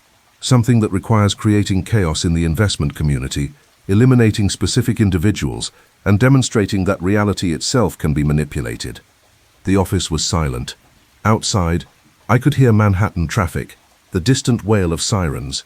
Inside, 6 witnesses who'd seen the impossible sat waiting for Wolfe to explain what it all meant. "I need more information before I can reach a conclusion," Wolfe said finally. "But I can tell you this, Gerard Whitmore is not the shapeshifter." "How can you be sure?" Kramer demanded. "Because Gerard Whitmore is dead. He has been for at least 4 days. And the real question we should be asking is, who killed him?" The silence that followed Wolfe's pronouncement was profound. Then everyone started talking at once. "How do you know Whitmore's dead?" Agent Torres demanded. "Where's the body?" Kramer asked. "If Whitmore's dead, who's impersonating him?" I added. Wolfe raised a hand, quelling the commotion. "I know Whitmore is dead because the security footage from the Cayman Islands showing him withdrawing funds is impossible. According to the timestamp, that withdrawal occurred at precisely the same time Gerard Whitmore was documented on security cameras at his New York office. The real Whitmore cannot be in 2 places at once. Therefore, the person in the Caymans was an impersonator." "So someone impersonated Whitmore to steal the money," Torres said. That doesn't mean Whitmore's dead. It does when combined with other facts. Whitmore's disappearance began the same day the Cayman's withdrawal occurred. His phone went dead. His credit cards stopped being used. His routine, which according to his office was rigorous and unchanging, completely ceased. And most tellingly, no one has received any communication from him since then. Not his office, not his family, not his business associates. Maybe he's on the run, Kramer suggested, hiding from the fraud investigation. A man trained in psychological operations and skilled enough to orchestrate complex financial fraud would know better than to simply vanish without covering his tracks properly. If Whitmore were alive and fleeing, we'd see deliberate misdirection, false trails, planted evidence, coordinated confusion. Instead, we have silence, the silence of death. But without a body, Agent Torres began. The body will be found eventually, but for now consider the implications. Someone killed Gerard Whitmore and took his place, using his identity to access the stolen funds. Someone who knew about the Whitmore fraud, understood the financial mechanisms, and could become Whitmore convincingly enough to fool bank security. I was taking rapid notes. The same person who could become Philip Caldwell, Roland Jessup, Henrik Osgood, Lydia Watts, and Gerald Tavistock. Exactly. One shapeshifter, multiple identities. And now we must ask, why these specific identities? Walter Kemp raised his hand tentatively, like a student in class. May I ask something?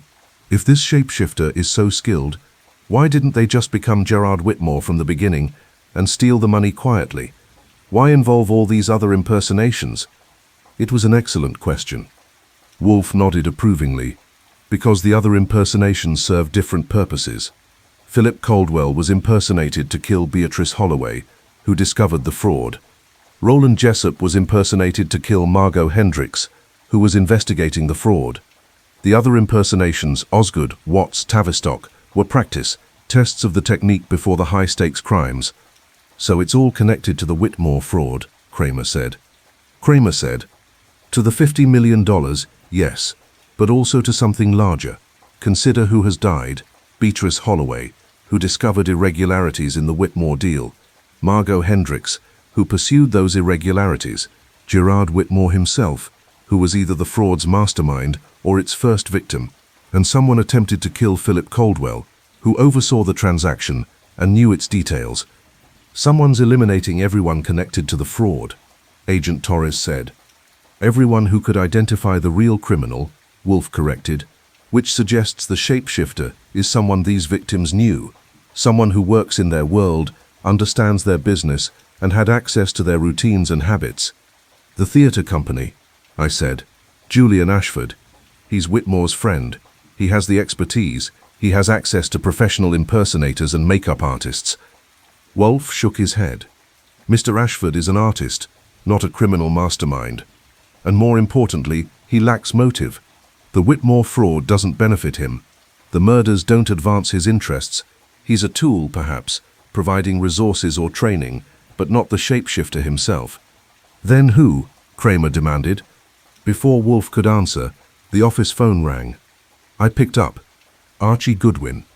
It's Ori, from the hospital. Caldwell just woke up. He's asking to talk to you and Mr. Wolfe. Says he remembered something important. We'll be right there. I hung up and reported to Wolfe. He stood, reaching for his coat. Inspector, Agent Torres, I'll need you to come with us. The rest of you should remain here with Saul Panzer. If anyone attempts to contact you or approaches you claiming to be someone they're not, Saul will protect you. You think we're in danger? Dr. Ashworth asked nervously. I think you've all witnessed crimes the shapeshifter would prefer remain secret. Until we identify and capture them, anyone with knowledge is potentially at risk. We took 2 cars, Wolfe, Kramer, Agent Torres and I in one, Stebbins driving. The hospital was 15 minutes away through light evening traffic. Philip Caldwell was in a private room with a police guard outside. He looked pale and weak, ivy lines running into his arm, bandages wrapped around his chest. But his eyes were alert. Mr. Wolfe, he said hoarsely, thank you for coming. What did you remember, Mr. Caldwell? The shooter. When he approached me, just before he fired, he said something. It's been bothering me. but I was too shocked to process it until now. What did he say? He said, "Tell Holloway she was wrong about me." Then he shot me twice and ran. The room went very quiet. "Holloway," Wolfe repeated. "Beatrice Holloway." "Yes, but she's dead." "Why would the shooter reference her?" "Because," Wolfe said slowly, "the message wasn't for Beatrice Holloway. It was for you. The shooter wanted you to understand that Holloway had made a mistake about someone connected to the Whitmore fraud, someone she'd misjudged or misidentified. But who? That's what I need you to tell me. Think back to your last conversations with Beatrice Holloway. What did she say about the Whitmore deal? What had she discovered?" Caldwell closed his eyes, concentrating. "She called me 3 days before she died, said she'd been reviewing the financial documents and found something wrong with the wire transfer authorizations. She thought someone at Holloway Ventures might be involved in redirecting the funds." "Did she name anyone?" She said she suspected it might be internal, someone with access to our systems, our client accounts, our transaction protocols. "Not Whitmore," she said. "Whitmore was a convenient scapegoat. That the real fraud was more sophisticated than just him diverting funds. She thought multiple people were involved, creating a complex network of shell companies and offshore accounts." Agent Torres leaned forward. "Did she have proof?" She said she was gathering it, that she'd found a pattern in how certain accounts were structured, how certain transfers were authorized. She was going to confront someone. "Who?" Wolfe pressed. "She didn't say. She just said she needed to be certain first, that the accusation was too serious to make without absolute proof. And then she was killed." "Yes, by someone impersonating me, someone who wanted to frame me for her murder." Wolfe was silent for a long moment, his eyes closed, fingers interlaced over his middle mound. I recognized the posture. He was thinking at maximum capacity. Finally, he opened his eyes. "Mr. Caldwell, who hired you at Holloway Ventures." "Beatrice herself, 8 years ago. I was working at another firm. She recruited me." "And who else works closely with the Whitmore deal besides yourself?" "Several people. The transaction team, the legal department, the compliance officers." "Name them." Caldwell listed 6 names. I wrote them all down. "And who has access to your schedule, your routines, your personal habits?" "My assistant, the office manager, my colleagues." "Your assistant's name?" "Simone Vasquez. She's been with me for 3 years. Very efficient, very..." He stopped. "Wait. Simone quit 2 weeks ago. Just disappeared. Left a note saying it was a family emergency. But when I tried to follow up, her phone was disconnected." I looked at Wolfe.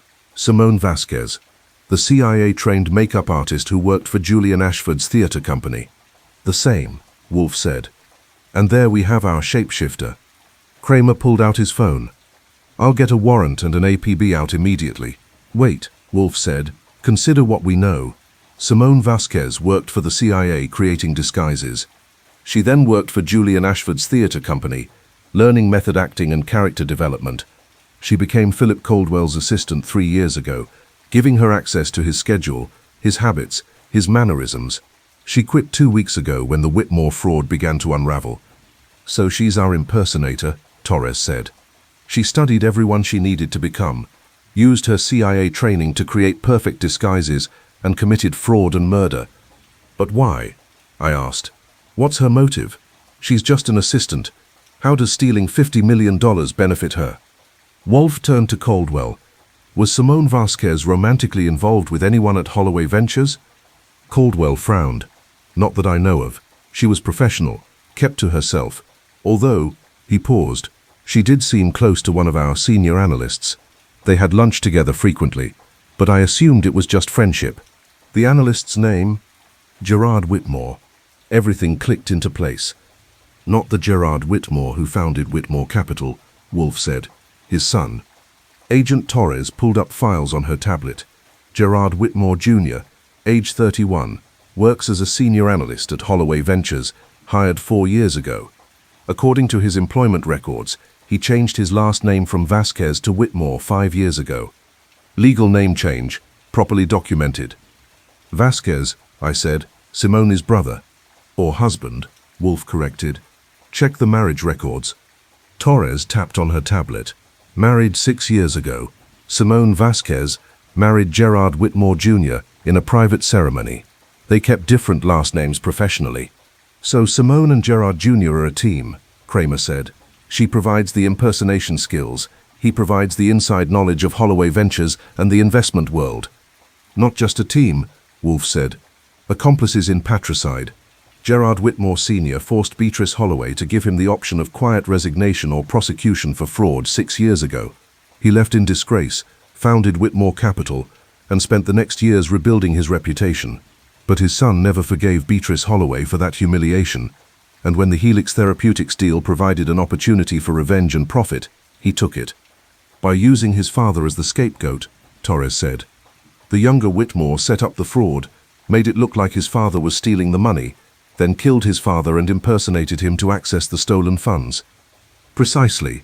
With Simone's helps, Gerard Jr. created the appearance that his father was committing fraud. When Beatrice Holloway began investigating, they killed her. When Margot Hendricks pursued the investigation, they killed her.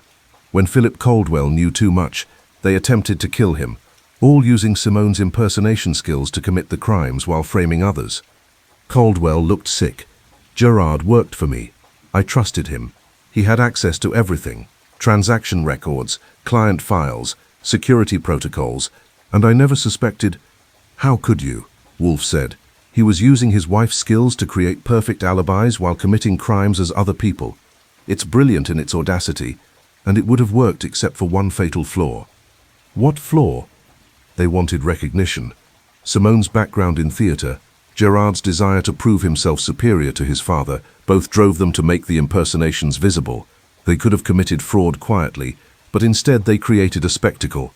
They wanted people to see the impossible and feel helpless. That theatrical impulse led them to leave evidence, to create patterns, to show off their skills, and that's how Margot Hendricks discovered the pattern and came to me. Where are they now?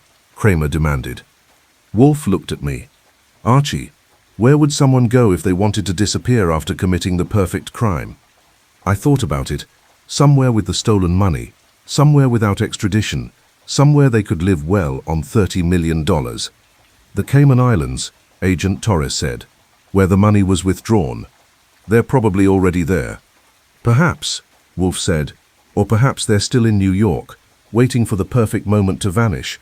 After all, they've demonstrated remarkable patience and planning. They wouldn't rush their exit. I'll contact Cayman authorities, Torres said, stepping out to make calls. Kramer looked at Caldwell. You're sure Gerard Whitmore Jr. had access to everything he'd need to commit this fraud? Absolutely. As senior analyst, he reviewed all major transactions. He knew the wire transfer protocols, the authorization procedures, the account structures. If anyone could divert funds without being noticed, it would be him. And Simone had access to your schedule, your habits, everything she'd need to impersonate you convincingly. Yes, she arranged my meetings, managed my calendar, knew my routines. She could have studied me for years without me realizing. Wolfe stood. We need to return to the brownstone. If Gerard and Simone are still in New York, they'll be monitoring the investigation. When they realize we've identified them, they'll either flee immediately or attempt one final strike to eliminate witnesses. The witnesses we left at your office, I said, feeling my stomach drop. Exactly, with Saul Panzer for protection. But if Simone can impersonate anyone, she could appear as a police officer, a delivery person, anyone with access to the brownstone. We raced back through Manhattan, Stebbins pushing the car as fast as traffic allowed. Wolfe sat silent and tense, which for him was the equivalent of panicking. When we pulled up to the brownstone at 9:45, everything looked normal. The lights were on. The dogs would be inside. Saul would have the witnesses secured in the office. But something felt wrong. I opened the door with my key, Wolfe behind me, Kramer and Stebbins flanking us. The hallway was quiet, too quiet. Saul? I called. No answer. Caesar appeared at the end of the hallway, his dark eyes alert. He didn't bark, but his posture was tense. Behind him came Mars, then Apollo, Minerva, Diana, and finally Loyal, the pit bull's brick-red coat catching the light. They weren't attacking, but they weren't relaxed either. Something had put them on edge. I drew my gun and moved forward carefully. The office door was open. Inside, I could see the witnesses sitting exactly where we'd left them. Walter Kemp, Marcus Powell, Lenore Patterson, Dr. Ashworth, Douglas Pemberton. But Saul Panzer was on the floor, unconscious. And standing near Wolfe's desk, smiling slightly, was a perfect replica of Inspector Kramer. "Evening, Wolfe," the fake Kramer said in the inspector's voice. "I figured you'd solve it eventually. You're good at that. But I'm better at this." The real Kramer stepped into the office behind us. What the hell? The fake Kramer moved fast, pulling a gun and pointing it at the witnesses. "Nobody move. I'm walking out of here. Anyone tries to stop me, these people die." "Simone," Wolfe said calmly, "or should I call you Mrs. Whitmore?" The fake Kramer smiled, and in that smile I could see the person underneath. Young, female, brilliant, and absolutely ruthless. "You can call me the shapeshifter. It's more poetic."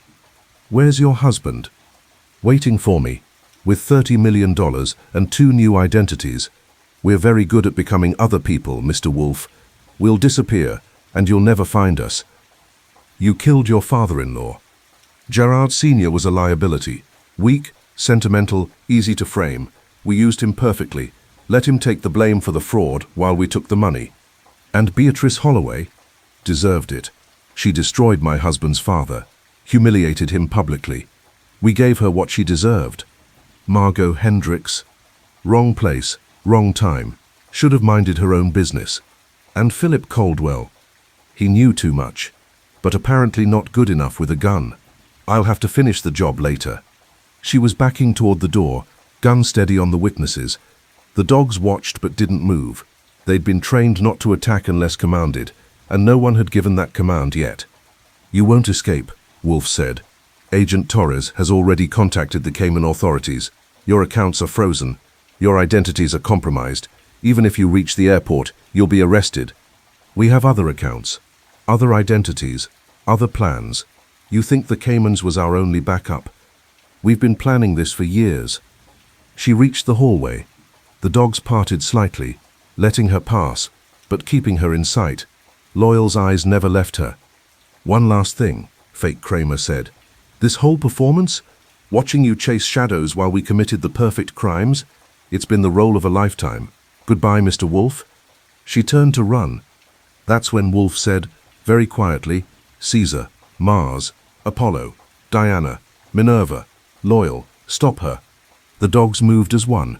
6 trained animals, each weighing between 45 and 90 pounds, launched themselves at the fleeing figure. Simone fired twice, but the dogs were too fast, too many. Caesar hit her first, knocking the gun away. Mars and Apollo pinned her arms. Diana and Minerva secured her legs. Loyal stood on her chest, his brick-red bulk making breathing difficult, his dark eyes staring into hers.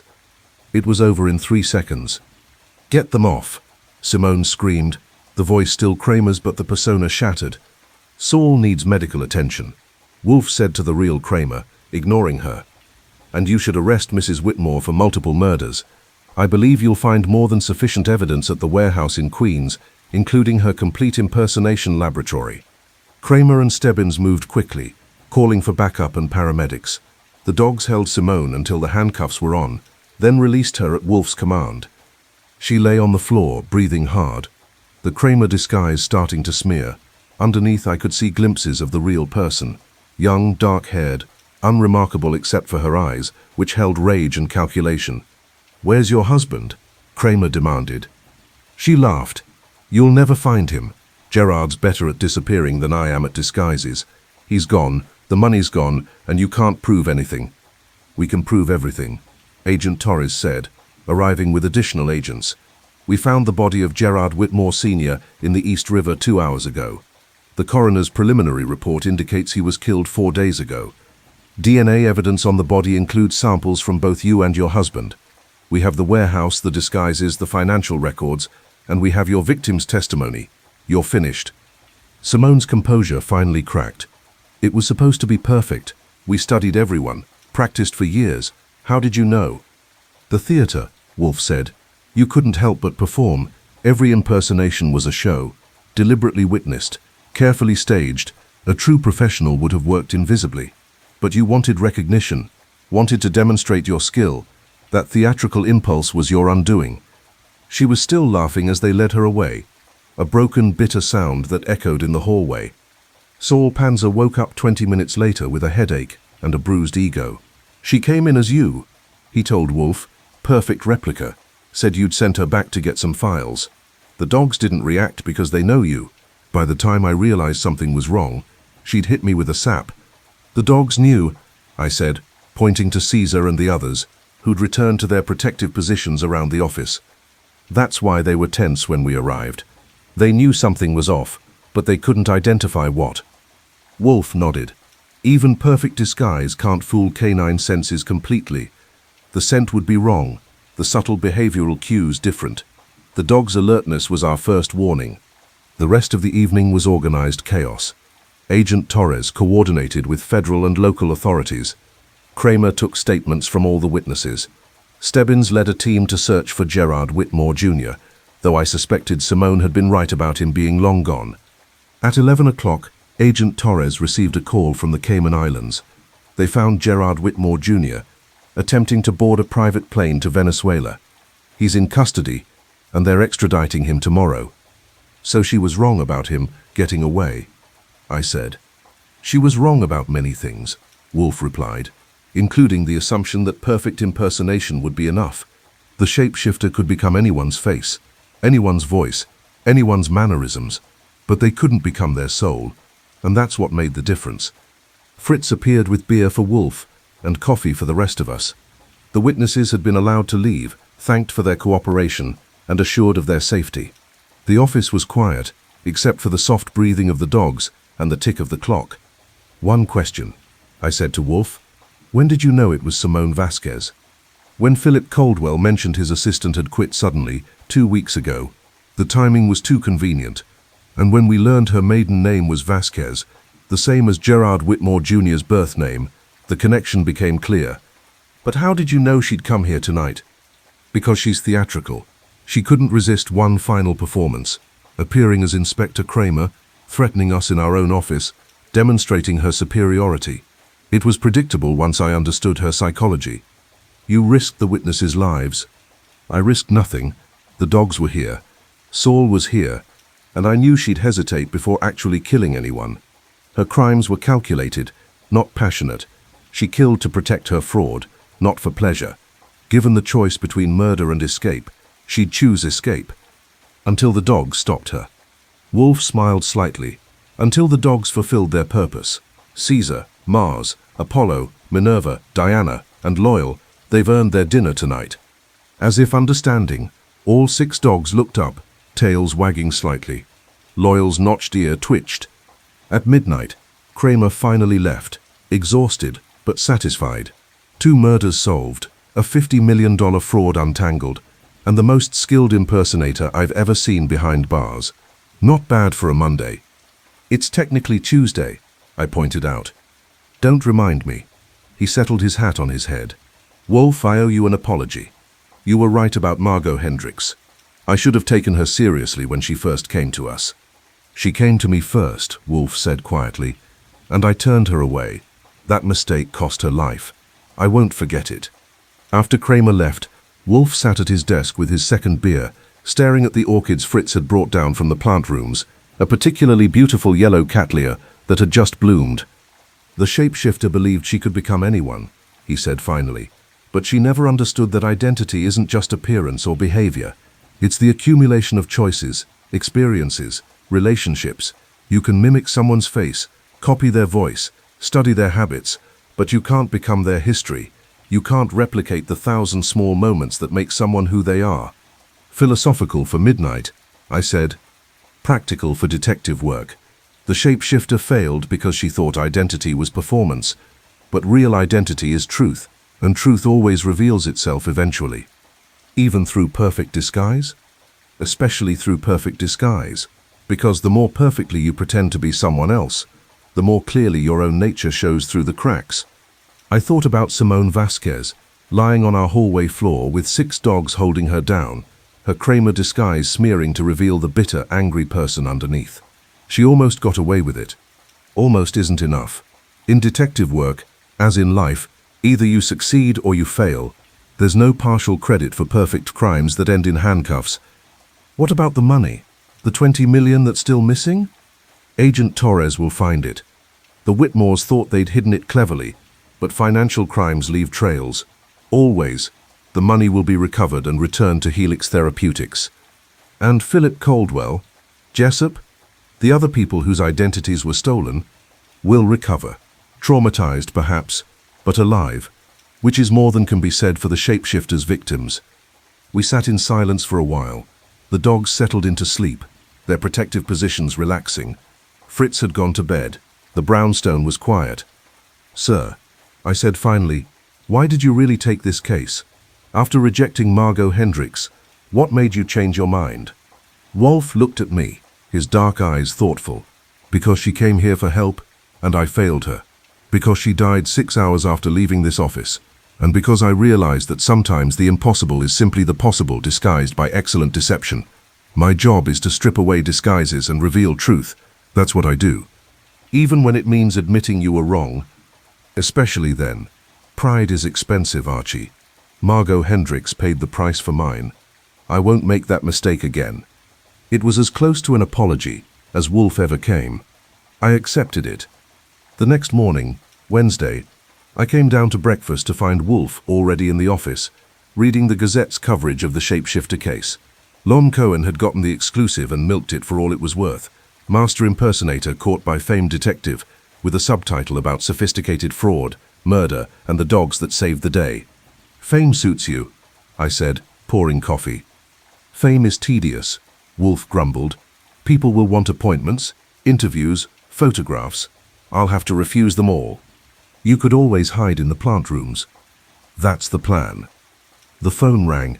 It was Agent Torres with an update. I put her on speaker. "Good morning, Mr. Wolfe. Thought you'd want to know. We found the missing 20 million. Gerard Whitmore Jr. had hidden it in accounts under assumed names in 3 different countries. We're working with international authorities to recover it." "Excellent. And Whitmore himself?" "Extradited last night.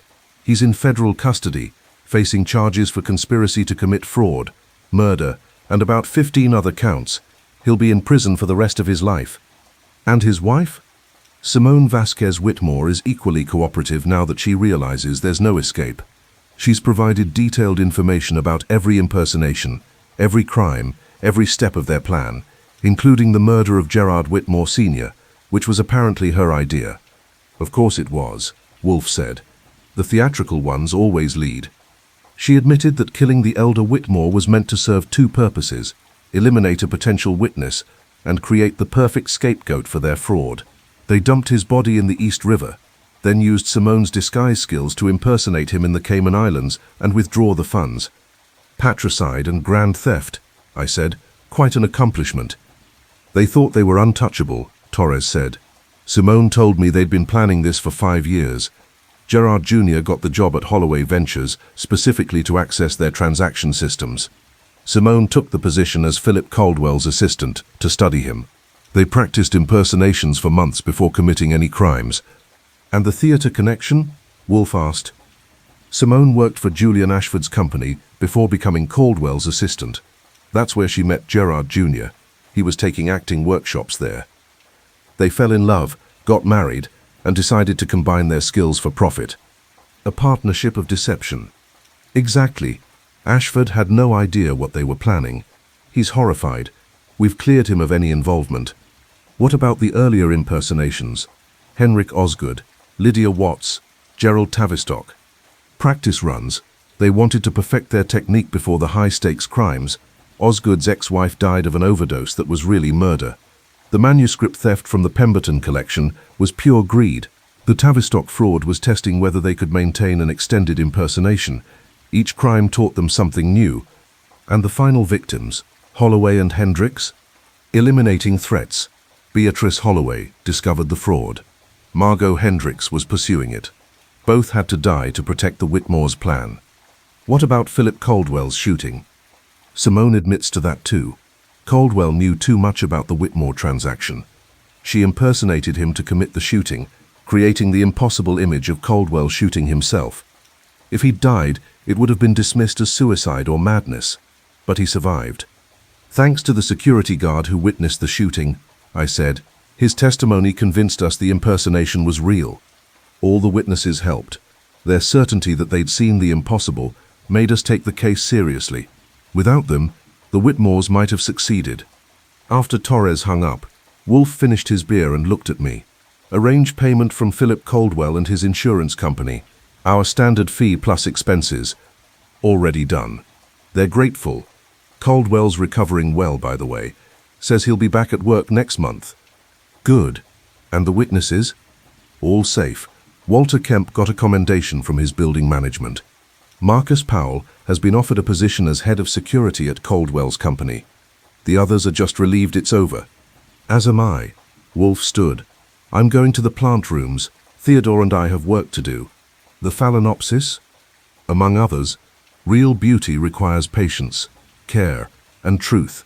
Unlike identity, which apparently can be bought with makeup and practice, but not sustained, truth always reveals itself. Eventually, he paused at the door. Archie, when the next impossible client arrives, remind me that the impossible is usually just the difficult in disguise. I'll remind you. Will you listen? Probably not, but try anyway. He went upstairs, leaving me with coffee, case files to organize, and 6 dogs who'd proven themselves more valuable than any security system money could buy. Caesar came and rested his head on my knee. I scratched behind his ears. Good job, I told him, you and the others. Wolfe might not say it, but you saved lives yesterday. His dark eyes looked at me with what might have been understanding. Or maybe he was just hoping for treats. With dogs, it's sometimes hard to tell. The phone rang again. This time it was Kramer. Goodwin, one more thing. We searched the warehouse thoroughly, found something interesting. What? A target list. Simone had compiled names of people she planned to impersonate next. Looks like she was thinking long-term. Politicians, celebrities, corporate executives. The shapeshifter operation was meant to continue indefinitely. But you caught her. Thanks to Wolfe. And those damn dogs. Tell him I said so. No, I will. But he'll just say he was doing his job. Yeah, well, his job saved a lot of lives. Make sure he knows that too. I hung up and went to tell Wolfe, but he was already deep in conversation with Theodore about orchid cultivation. Through the glass walls of the plant rooms, I could see him examining a particularly delicate bloom, his concentration complete. This was his world order, beauty, logic. The chaos of the shapeshifter case was already receding in his mind, replaced by the precise rhythms of botanical care. But I knew he wouldn't forget Margot Hendricks, wouldn't forget that she'd come to us for help, and he'd turned her away. That mistake would stay with him, a reminder that even the impossible deserves serious consideration. I went back to the office and finished organizing the case files. The dogs settled into their various positions, Caesar near the door, Mars by the window, Apollo and Diana flanking my desk, Minerva in her corner, loyal at my feet. The brownstone returned to its normal state of watchful calm. Outside, Manhattan continued its endless motion. Millions of people, each with their own identity, their own truth.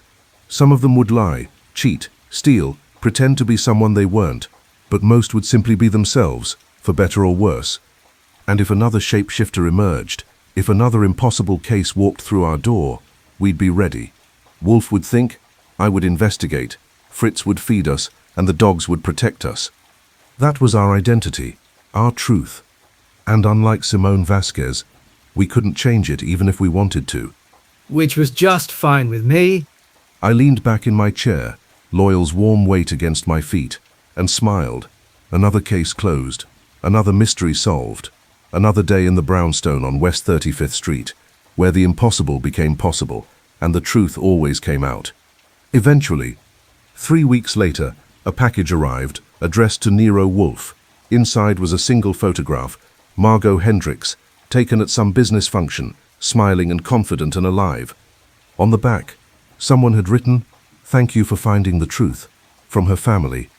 Wolfe looked at it for a long moment, then placed it carefully in his desk drawer. He didn't say anything, but he didn't need to. Some debts can't be repaid. Some mistakes can't be undone. But justice can be served, truth can be found, and sometimes that has to be enough. The dogs lay quiet in the afternoon sun. Fritz prepared dinner in the kitchen. The orchids bloomed in the plant rooms above, and Nero Wolfe returned to his book, a man at peace with himself and his work. For now, but somewhere in Manhattan, I knew another impossible case was waiting. Another client who would walk through our door with a story that defied logic, challenged perception, and demanded investigation. And when they came, we'd be ready. Because that's what we do. Solve the impossible, find the truth, and never ever turn away someone who genuinely needs help. Even if they seem a little crazy at first. Sometimes, as the shapeshifter case proved, crazy is just truth wearing a disguise. And stripping away disguises, that's what Nero Wolfe does best.